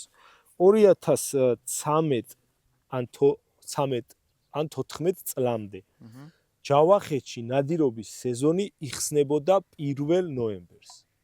არავინ არ ფიქრობდა ამაზე, რომ ეს იყო, ანუ შეუსაბამო, იმიტომ რომ ჯავახეთში ამ ბოლო დროს უკვე დეკემბერში იყინება, მაგრამ ის პერიოდები აი 2010, 12, 13 წლები ძალიან ცივი იყო და ნოემბერში უკვე უმეტესობა იყინებოდა. იხსნებოდა ნოემბერში სეზონი. ნუ იყო მწყერზე, იყო ჩიბუხაზე სეზონი, მაგრამ კანონიერად იხსნებოდა იხზე 1 ნოემბერს. ნუ შემდეგომ ჩემი მეგობარი მასწავლებლის ზურა ჯავახიშვილის ილიას უნივერსიტეტში არის ამჟამად პროფესორი ინიციატივით და ანუ ასე ვთქვათ დაძალება ცოტა ისეთი სიტყვაა, მაგრამ სამინისტროსთან თანამშრომლობით მეც ვიყავი ჩართული, გავაკეთეთ აი უხეში ძალიან ისეთი რამოდენიმე დღიანი ჯავახეთის ტბების შეფასება და ზურა ჯავახიშვილის და ჩემი რეკომენდაციით იხსნება 2014-დან თუ სწორედ მახსოვს ჯავახეთში წყალმცურავ ფრინველებზე ნადირობის სეზონი 10 სექტემბერიდან. რეალურად ეს სეზონი უნდა შეიძლება არ ვართ ძლიერი ქვეყანა, მდიდარი ქვეყანა და არ გვაქვს ამის რესურსი, მაგრამ ამას არ სჭირდება პირადად მე უსასყიდლოთაც ძალიან ბევრ რამეს ვაკეთებ და გავაკეთებ, მაგრამ თუნდაც 2-3 წელიწადში ერთხელ გაკეთებული მსგავსი მონიტორინგი, კვლევა უნდა განხორციელდეს, რომ ანუ მაგალითად რამოდენიმე წლის წინ იყო ძალიან გვიანი ბუდობა და 10 სექტემბერს ადრე იყო, იმიტომ რომ ძირითადად ჯავახეთში მობუდარ სახეობებს ბარტყები ჯერ დასაფრთიანებლები ყავდა. დასრულებული არ იყო ზრდის პროცესი. შესაბამისი კვლევები, წინასწარ განხორციელებული კვლევები, თუნდაც რამოდენიმე დღიანი მოგცემს იმას, რომ ეს ვთქვათ სეზონის გახსნის დღეები გადავწიოთ ან გადმოვწიოთ, ან ადრე დავიწყოთ, ან ცოტა გვიან დავიწყოთ და საგაზაფხულო ნადირობაზე ვიტყვი უცებ. საგაზაფხულო ნადირობის მოთხოვნას ჯობია მოვითხოვოთ საშემოდგომო ნადირობა. და ის სახეობები, რომლებიც ეხლა ვთქვათ ალაზნის ველზე თუ კოლხეთის ამ ჭარბტენიან ტერიტორიებზე მოდიან და მიგრირებენ ჩრდილოეთით. აგვისტოს-სექტემბრის დასაწყისში გაიარეს ეგზა სამხრეთით. ანუ მანდიყვნენ. უბრალოდ ჩვენ არ ვიყავით. მაგრამ აქ იქნება რა პრობლემა? ბოდიშს მოვიხდი, მაგრამ ანუ უცოდინრობა, იმიტომ რომ ბევრ მონადირეს არ აქვს იმის ნებისყოფა არა ცოდნა, რომ გაარჩიოს ესა თუ ის ფრინველი. ვთქვათ ეს წრიპაბატი დიდი თეთრშუბლაბატისგან ან რუხიბატისგან. ამაში ჩვენც გვაქვს დანაშაული, იმიტომ რომ დღეს საქართველოში ამჟამად მუშაობ და იმედია მალე გამოვცემ, ანუ ესეთი უფრო მარტივ ენაზე დაწერილ სარკვევს, წყალმცურავი ფრინველების ან სანადირო სახეობების სარკვევს, სადაც ყველასთვის იქნება ხელმისაწვდომი, თუნდაც უსასყიდლოდ და ვისწავლით რა სახეობა არის სანადირო, რა სახეობა არის გადაშენების წინაშე, რა სახეობაზე დაშვებულია, რა ბუდობს ჩვენთან რა და ამის მიხედვით მონადირისთვის ბევრად მარტივი იქნება შემდგომ და შემდგომ უკვე საგაზაფხულო ნადირობის ნაცვლად შეიძლება მივცეთ, ვთქვათ, ადრეული საშემოდგომო ნადირობა, რომელიც შეიძლება აგვისტოს ბოლო რიცხვებიდანაც დაიწყოს და ანუ მიეცეს მონადირეს საშუალება, რომ ჯავახეთში შეიძლება ინადირო, მაგრამ არ მოკლავ თქვათ გარეული იხვი, რომელიც აქ ბუდობს და მოკალი იხვინჯა, რომელიც ჩრდილოეთიდან არის მოსული. მაგრამ ამ შემთხვევაშიც კარგი მონიტორინგი და წინაკვლევა არის საჭირო, იმიტომ რომ ეს სავარგულები და ტერიტორიები, სადაც ნადირობა უნდა მოხდეს, აი როგორც გიორგი შენ აღნიშნე თავიდან, ხო, აი ჯანდარაზე არ უნდა იყოს. ისე იქ არ უნდა იყოს, რომ თავიდან ავიცილოთ შეწუხება, იმიტომ რომ ბარტყებს, რომელსაც დაატარებს დედა და იქ ეხა გინდა სხვა იხსესო, ის გაფრინდება და უდედოდ დარჩენილი ბარტყები მერე თოლის ან სხვა რომელიმე მტაცებელი სახეობის ხვერპლი გახდებიან. ხო, ანუ ბოლოში ცოდნა გვაძლევს ბევრი რამის საშუალებას. იმედია ბევრი მოისმენს ამ ყველა. უკეთ ცხოვრების საშუალებას, თუნდაც ნადირობაში. დღევანდელი დღე, ჩემო გიორგი, შენი ინიციატივით დაიგეგმა და დღევანდელი დღე არის პრეცედენტული. კი ბატონო. ჩემი აზრით, კარგი მაგალითი იქნება კოლაბორაციის ორნითოლოგების და მონადირეების. კარგი ინიციატივა არის ის, რომ დამოუკიდებელი საზოგადო მონადირეებისთან. არანაირი ის, არანაირი ის. მოწმებაა ეს ყველაფერი, გვინდა აღვნიშნო. გიორგის მადლობა პირველ რიგში აგერ თქვენ. ნიკას ჩვენს მეგობარს, რომელიც შემოვერდა ამ პირიქით არ მადლობა თქვენ და მე მიხარია რომ ამ ნიკასთან და საქმეში მოკლედ ვარ მიპასუხებს მაგაზე. ბარემ ვაცნობოთ სანამ ეგ გამოცემა გექნება რასაც წერ და მიიღებს საბოლოო სახეს. სიტყვიერად რო გადავწეთ საზოგადოებას, ძირითადად ჯავახეთში რა სახეობის იხვები ბუდობს. ნუ იგივე ჩვენი ქვეყანა რა თქმა უნდა. ეგ კი, რა თქმა უნდა. ეგ ცნობილია, წეგან რაც თქვი ის იყო რომ პირველად მოხდა 2011-12 წლიდან ზაფხულის ძირითად დროს ჯავახეთში ვატარებ წყალმცურავ იხვების დაკვირვებებზე და მუშაობებზე და გასულ წელს პირველად ვნახე 3 რუხი ბატის ბუდობა. ანუ რუხი ბატები ჩვენთან მაგალითად მადატაფის ტბაზე საგანგურეთაც მოდიან და 400, 500 და 1000-იანი გუნდების მინახავს. თუ მინდა იმასაც გეტყვით, რომ დაცული ტერიტორიების მნიშვნელობა რა არის? დაცული ტერიტორიები არის კარგი წყარო, სადაც მრავლდება და თავს იყრის ფრინველები მაგას თავი დავანებთ, აი ძალიან მარტივად მონადირეების საკეთილდღეო. და ნახე მე მონადირეები, რომლებმაც შეისწავლეს ეს ბატები, იცოდნენ რომ მადატაფის ტბა იყო დაცული ტერიტორია და არ უნდა დირიათ ნამდვილად, მაგრამ რამოდენიმე დღიანი დაკვირვების, ადგილობრივების დახმარებითაც ვინც იცოდა ამ ბატების გადაადგილება, შეისწავლეს სად მიდიოდნენ საკვებად. წავიდნენ და ინადირეს. რუხბატზე ნადირობა დაშვებულია, ის ტერიტორია არ იყო დაცული, დაშვებულია ნადირობა და ამ ბატების აქ ყოფნას განაპირობებს სწორედ აი ეს დაცული ტერიტორია. შესაბამისად, ჯაჭვი არ დარღვეულა ამ შემთხვევაში. არაფერი არ დარღვეულა და ერთი მხარეც, მეორეც, მესამეც ყველა იყო კმაყოფილი. ანუ მსგავს ქმედებებს, ანუ ძალიან ბევრი რამე არ სჭირდება ერთად დგომა და ერთმანეთის ნდობა. რაც შეეხება სახეობებს ძირითადად დღესდღეობით ჯავახეთის ტბებზე ყველაზე ფართოდ მობუდარი სახეობა არის გარეული იხვი, რუხი იხვი და ფართოცხვირა იხვი. ეგ სამი სახეობა თითქმის ყველა დიდ შესაბამის წყალსატევებზე ბუდობს. თუმცა ჩემს მეგობარს ყავს კუცადგისა, ბოლოსადგისა იხვის ბუდობაც დაფიქსირებული ბუღდაშენის ტბაზე. გვაქვს რა თქმა უნდა ჭიკვარების, სტვენია იხვების და წითელთავაყვინთიების და ქოჩორაყვინთიების ერთეული ინდივიდების ბუდობა. თუმცა წითელთავაყვინთიები ძირითადად მოდიან საგანგურეთ მადატაფის ტბაზე და მათი რაოდენობა აქ რამოდენიმე საიდან მოდიან 1000-ეულს აღწევს. აი გასულ წელს 2000 თუ 3000-ს დავთვალე. ალბათ მოდიან ანატოლიის პლატოდან, რაც თურქეთს ეკუთვნის. იქ უფრო მეტი ბუდობს ვიდრე ჩვენთან, იმიტომ რომ სიმართლე ვთქვა ჩვენთან ესე ასეულობით მობუდარი მე არსად არ მინახავს ასეულები ნანახი, მაგრამ ამდენი არა. მოდის სამხრეთიდან ჩრდილოეთში. კი, მადატაფა, იმიტომ რომ დღესდღეობით არის დაცული.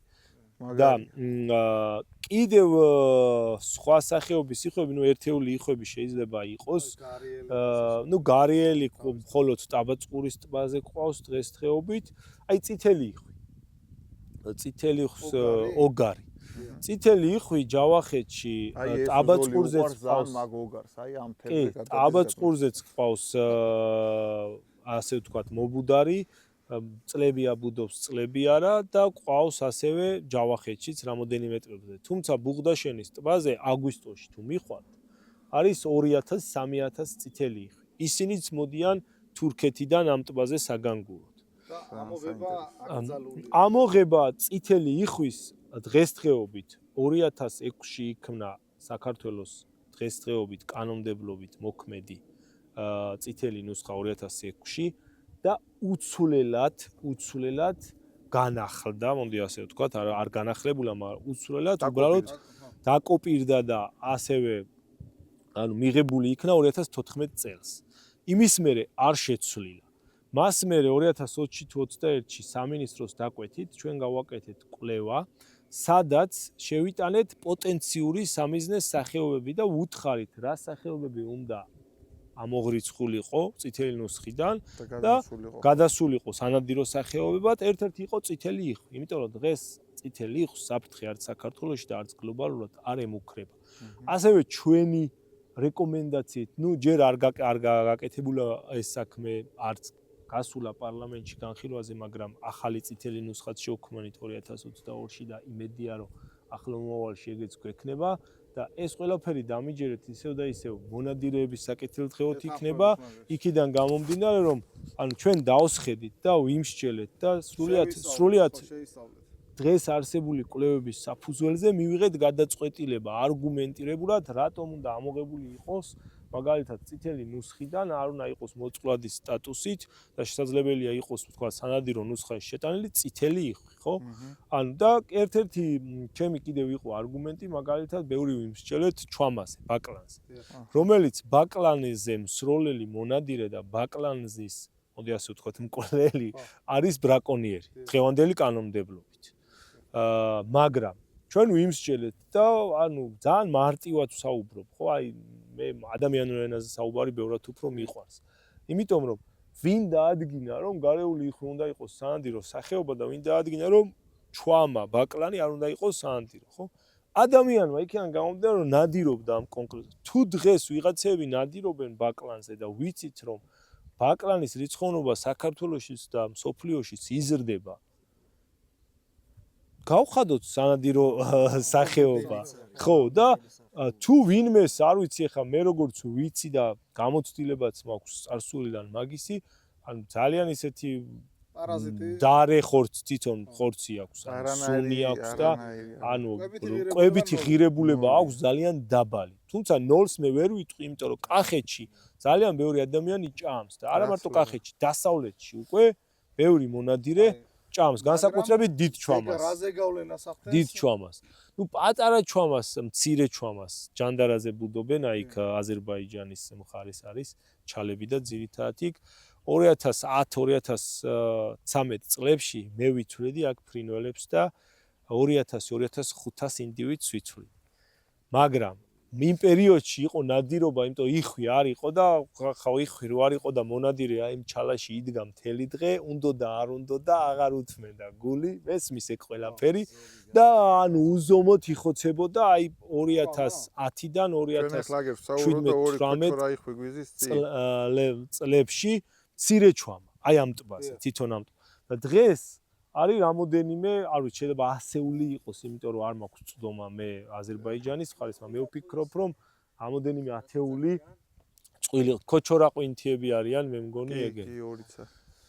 აქედან გამომდინარე, მე იმას ვიტყოდი ბოლოში, რომ ერთად კარგი საქმის კეთება არის შესაძლებელი, აუცილებელი და მარტო ადამიანი ვერც ვერაფერს ვერ გააკეთებს. იმიტომ ხა თქვენს გარეშე თუნდაც ჩემი ბევრი ფიქრის და სურვილის ამ საქმეს მე აქ არ გავაკეთებდი და თქვენ აკეთებთ, მე თქვენ გვერდზე ვარ და უკვე გვაქვს იდეები რომ ეს განვავრცოთ დაცულ ვთქვათ ტერიტორიას. ჯავახეთში. მოწოდება სამონადირეო საზოგადოებას. კი ბატონო. რომ აქტიურად ჩაერთონ მსგავს პროცესებში. თავისი ძალებით არ ჭირდება აქ დავითვალისწინოთ მთავრობის ბრძანება და ამბავი ასე რომ. არა, რეკომენდაციები. მე ყოველთვის Facebook-ზეც ჯგუფებშიც დამიპოსტავს, რომ ვისაც გინდათ, თუ არ გჯერათ, თუ გეეჭვებათ, თუ გაინტერესებთ უბრალოდ ვინ დათვალა, როგორ დათვალა, რატო იყო, მოდით ნებისმიერ დროს. ანუ წაგიყვანთ ველზე, ერთად დავთვალოთ, ერთად დავიჭიროთ, ერთად დავრგოლოთ. ანუ გამოხატეთ სურვილი. თუ თქვენ გინდათ, მოდით. რა პრობლემაა? პირიქით. და ხელოვნური ბუდეებიც ერთად დავაყენოთ. მიბაძონ მონადირეების დიდმა მე ნაწილმა. რა მისაბაძი მაქვს. როგორ? არ არის ქოჩორა? საბოლოო შემაჯამებელი რეზიუმე და დავიწყოთ პროცესი. კი, უკვე всё ძირითად საუბარს მოვჭით, ხო, ქოჩორა არ ნახოთ ქოჩორაა თუ დიდი მურტალა? ხო, ნაჩიფეხა, ხო, მურტალას რო ეძახიან, ხო, ეგ არის.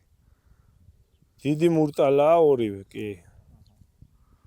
მურტალა რასახეობას განეკუთვნება? მურტალა, ეხა რით იკვებება? ჩემი მურტალები იკვებებიან თევზებით და უხერხემლოებით. აჰა. და ჩვამებიც იკვებებიან, კი ბატონო, მაგაზეც არის ხოლმე ბევრი მოთქმა, ჩვამებიც იკვებებიან თევზებით და ბევრ პრობლემებს ქმნიან ეკოსისტემაში. ეკოსისტემაში ნაკლებად. ძირითადად ფერმებში.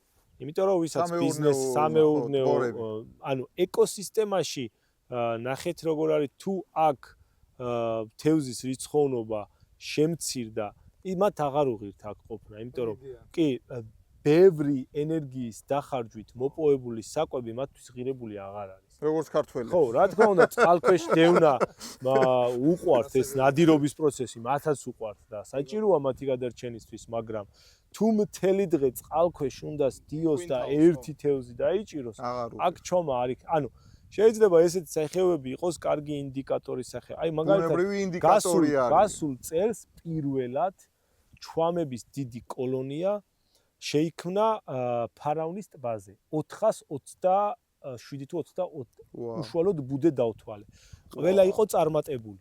პირველად 2100 მეტრზე და ჩვამა ავიდა? ხო, და ანუ ნახეთ ეს რას მიგვანიშნებს. ესე იგი ფარავნის ტბაში რიაბუშკას თუ რიაპუშკას ეძახიან, ხო, ეს შემოყვანილი თევზია, მაგრამ ჭაფალა ქართულად. ხო, ჭაფალა.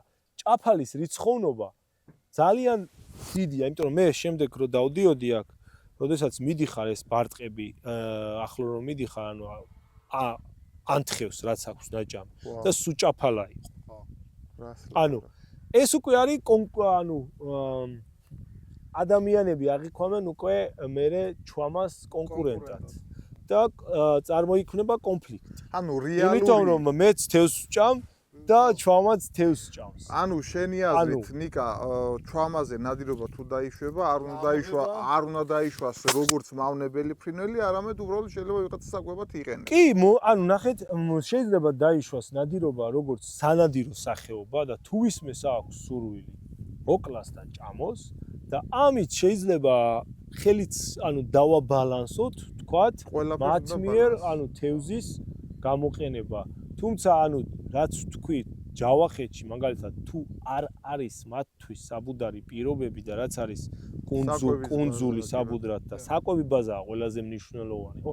თუ თევზის რიცხოვნობა ტბაში არის ცოტა, ის არ არის. ჩვამა იქ არ დაიბუდებს და არ იქნება. ეხლა ერთსაც კითხავ და ამით მოვრჩეთ რა. ისე 300-500 გრამამდე თევზს კი ბატონო ჩვამა იყენებს დღეში ბუდობის პერიოდში. ერთსაც კითხავ და ნიკა. სხვა დროს შეიძლება ეს იყოს 100 გრამიც და შეიძლება იყოს 500 ნახევარ 1 კილოც. ანუ გააჩნია ტბას და 3 კილო და კონკრეტულ ინდივიდს. აზრი რომ 1 კილო შეუძლია 3-4 კილოგრამის თევზის შეჭმა, ეს მითია? ანუ 3-4 კილოგრამის შეჭმა სავარაუდოდ არის მითი და თან არ არის მითი და ახსნი რატო.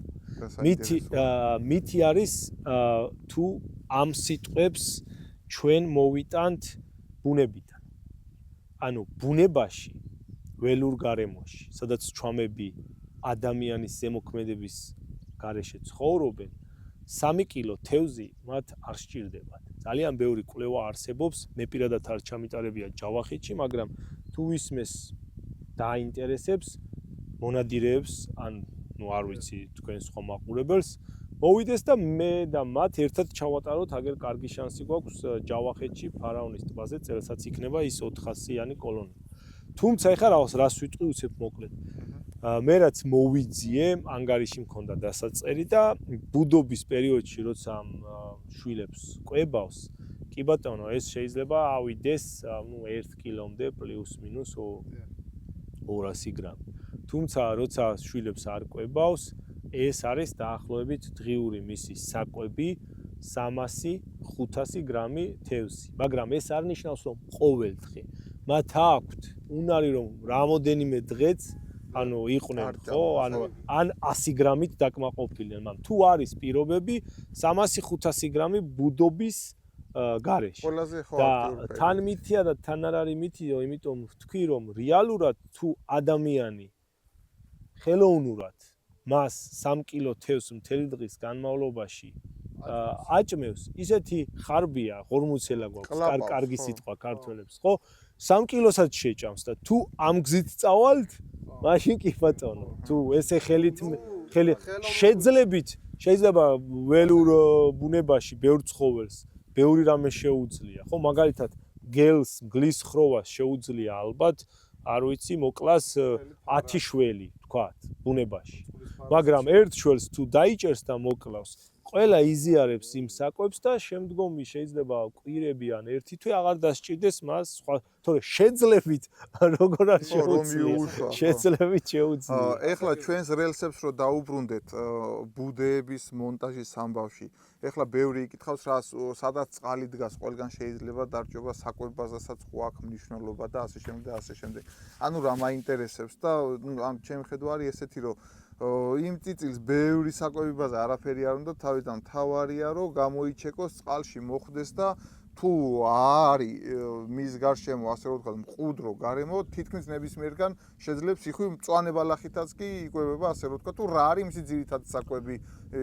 ანუ რაციონი ამ შემთხვევაში შეგვიძლია გამოვყოთ ორი ჯგუფი ერთნი რომელიც არიან ყვინთი აიხვები და ძირითად შემთხვევაში იკვებებიან თევზებით, მოლუსკებით, ან წყლის უხერხემლოებით და არა მცენარეული საკვებით. მაგალითად, ქოჩორაყვინთია, ბოდიში, ქოჩორაყვინთია მაგალითად გარიე. და არიან წითელთავაყვინთია ცოტა შუალედური ფორმა. აი ისინი ეხები არიან. ხო, ისინი აი ეგენი არიან წითელთავები. ფრენაზე ვთნობ. ეხლა მოკრუგავენ აქ. კი ბატონო. წითელთავაყვინთიები არიან. გიორგის ტრასები. კი, აქ წელსაც ვიყავ იანვარში მოვდივარ ხოლმე ყოველ წელს. ერთი წუთი ბოდიში. საუბრობ და მე დაგირეკავ, გეჩქარება რამეზე? ეს საუბრი არ არის პრობლემა. ამდენი დრო დაგვიწყდა. ანუ საკვებიბაზა და მეორე ჯგუფში შეიძლება შევიყვანოთ თიხვები, რომლებიც იყენებენ წყალმცენარეებს ან თუნდაც ამოდიან ხმელეთზე და ნორჩი ეს ვეგეტატიური ნაწილი მცენარეებით იკვებებიან. ნუ აი მაგალითად ბატებს და წითელი ხვებს უყვართ ყანებში სტუმრობაც, იმიტომ რომ ის ნორჩი ყანები მათთვის ბალახია და სასარგებლო მცენარეა, ხო? გარეული იხვისთვის ძირითადი არის მცენარეული საკვები, თუმცა წყალმცენარეებით და წყალმცენარეების თესლებით იკვებება. ნუ თუ მიეცა საშუალება, რა თქმა უნდა, წყლის ზედაპირზე არსებულ ლარვებსაც მიირთმევს და მათთვის, ანუ ჩვენ ვეძახით, ყვინთი აიხვევს და ჭყამპალა აიხვევს. ჭყამპალა აიხვევს რატო? იმიტომ რომ ან ყურყუმელა აიხვევს. ჩაყურყუმელავდება და სადამდეც წდება კისრით. აი იქ იკვებება წყლის ქვეშ არსებული ხაზარულა გადის მაგ ჭყამპალაში. კი. ანუ და იმის იქით აი მაგალითად გარეული იხვი, ანუ არ ყვინთვა შეუძლია, რა თქმა უნდა, განსაკუთრებით როცა ან საფრთხელის ან დაჭრილია, მაგრამ ჩაყვინთვით არ მოიპოვებს საკვებს. მხოლოდ ჩაყურყუმელავებით ან წყლის ზედაპირზე. წითელთავა ყვინთიას აქვს ორივე ფუნქცია. შეუძლია იკვებოს ჩაყვინთვით და მოიპოვოს თქვათ მოლუსკები, უხერხემლოები, წყლის ფსკერზე არსებულები, ან ზედაპირზე არსებული წყალმცენარეები. და აი ფართოცხვირა იხვი, ფართოცხვირი იმიტომ აქვს, რომ პლანქტონით იკვებება ძირითადად და წყლის ზედაპირზე ესეა ნისკარტით, აი თუ გაქვთ შენიშვნული, აი ესე მიყვება და ესე აკეთებს და ამით აქ წყალს გამოდევს და პლანქტონი რჩება. ანუ მხოლოდ პლანქტონები? არა, რა თქმა უნდა, იკვებება სხვადასხვა წყალმცენარეებით და ძირითადი მისი და საყვარელი საკვები არის პლანქტონი. ანუ თითქმის სწორედაც ევოლუციურად ეს ნისკარტი მაგიტომ ჩამოყალიბდა. ანუ ნიკა ჩაგეკითხები, სადაც ესეთი ჩალამ-კალამი გვაქვს საგუბრებზე, წყლებზე, ყველგან შეიძლება რომ გარეული იხვი გამოიკვებოს თავისი ჭიქებით. კი, ოღონ მნიშვნელოვანია რომ მათ უნდა ჰქონდეთ თხელი წყლები. და 20-დან 60 სანტიმეტრის სიღრმის ადგილები. მყუდრო ადგილები, იმიტომ რომ შეიძლება ეს იყოს კარგი საკვები მათთვის, თუმცა როგორც მე ვიცი და თქვენც ისიც აქ უფრო და უფრო მოიმატებს მეთევზეების რიცხვი აპრილში, მაისში, ივნისში და ეს მათთვის უკვე არის შეწუხება სტრესი და აქ ვერ გამოიკვებება.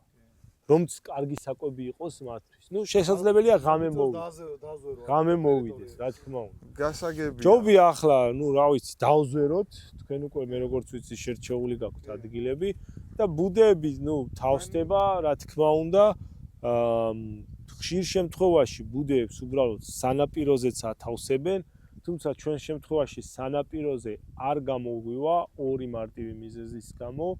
ერთი შინაური პირუტყვი და მაწანწალა ძაღლები, ამას ემატება გარეული ცხოველებიც, ტურები, ვთქვათ, მელიები და ემატება ადამიანის ინტერესი. და შემდეგ ძალიან ბევრ ბუდეს ვიპოვნით, რომ ვიღაცამ ცნობის მოყარეობით გახსნა, დააზიანა, ან სახში წაიღო უფრო მეტიც. ამიტომ მე ვფიქრობ, რომ თქვენი, ასე ვთქვათ, დაზვერვითი სამუშაოები და თქვენი განზრახვა არის ძალიან მართებული, რომ გამოვიყენოთ ისეთი ადგილები, რომელიც მიუწვდომელი იქნება მაქსიმალურად. პირუტ ცხოველებისთვის და ასევე ადამიანებისთვის იქნება მიუწვდომელები, თუმცა მის მიმდებარედ იქნება ესეთი ჩალიანი ან თხელი წყლები, სადაც შემდგომ იხვები შეძლებენ კვებას, იმიტომ რომ თავშესაფარს, იმიტომ რომ სადაც დავამონტაჟებთ ჩვენს ხელოვნურ ბუდეს, იქიდან არ უნდა იყოს შორი მანძილი საკვებ ადგილამდე და თავშესაფრამდე, იმიტომ რომ ეს პირველი დღე არის ძალიან მოწყვლადი ადგილები სწორად გვაქვს. კი, ჩვენ ხო, მოკლედ ვაჩვენებთ ახლა ადამიანებს მაგასაც სად როგორ და რანაირად რა. გადავიდეთ საქმეზე, მე მგონი გადავიდეთ საქმეზე, მაგრამ მე მგონი რომ ძალიან ბევრი სამუშაო მოგიწევთ თქვენ. ეს ვიდეო დაამონტაჟოთ. 2 საათი ამას ვინ უყურებს? გავყოთ. მე დამესარე. მაშინ სერიებად უკრათ.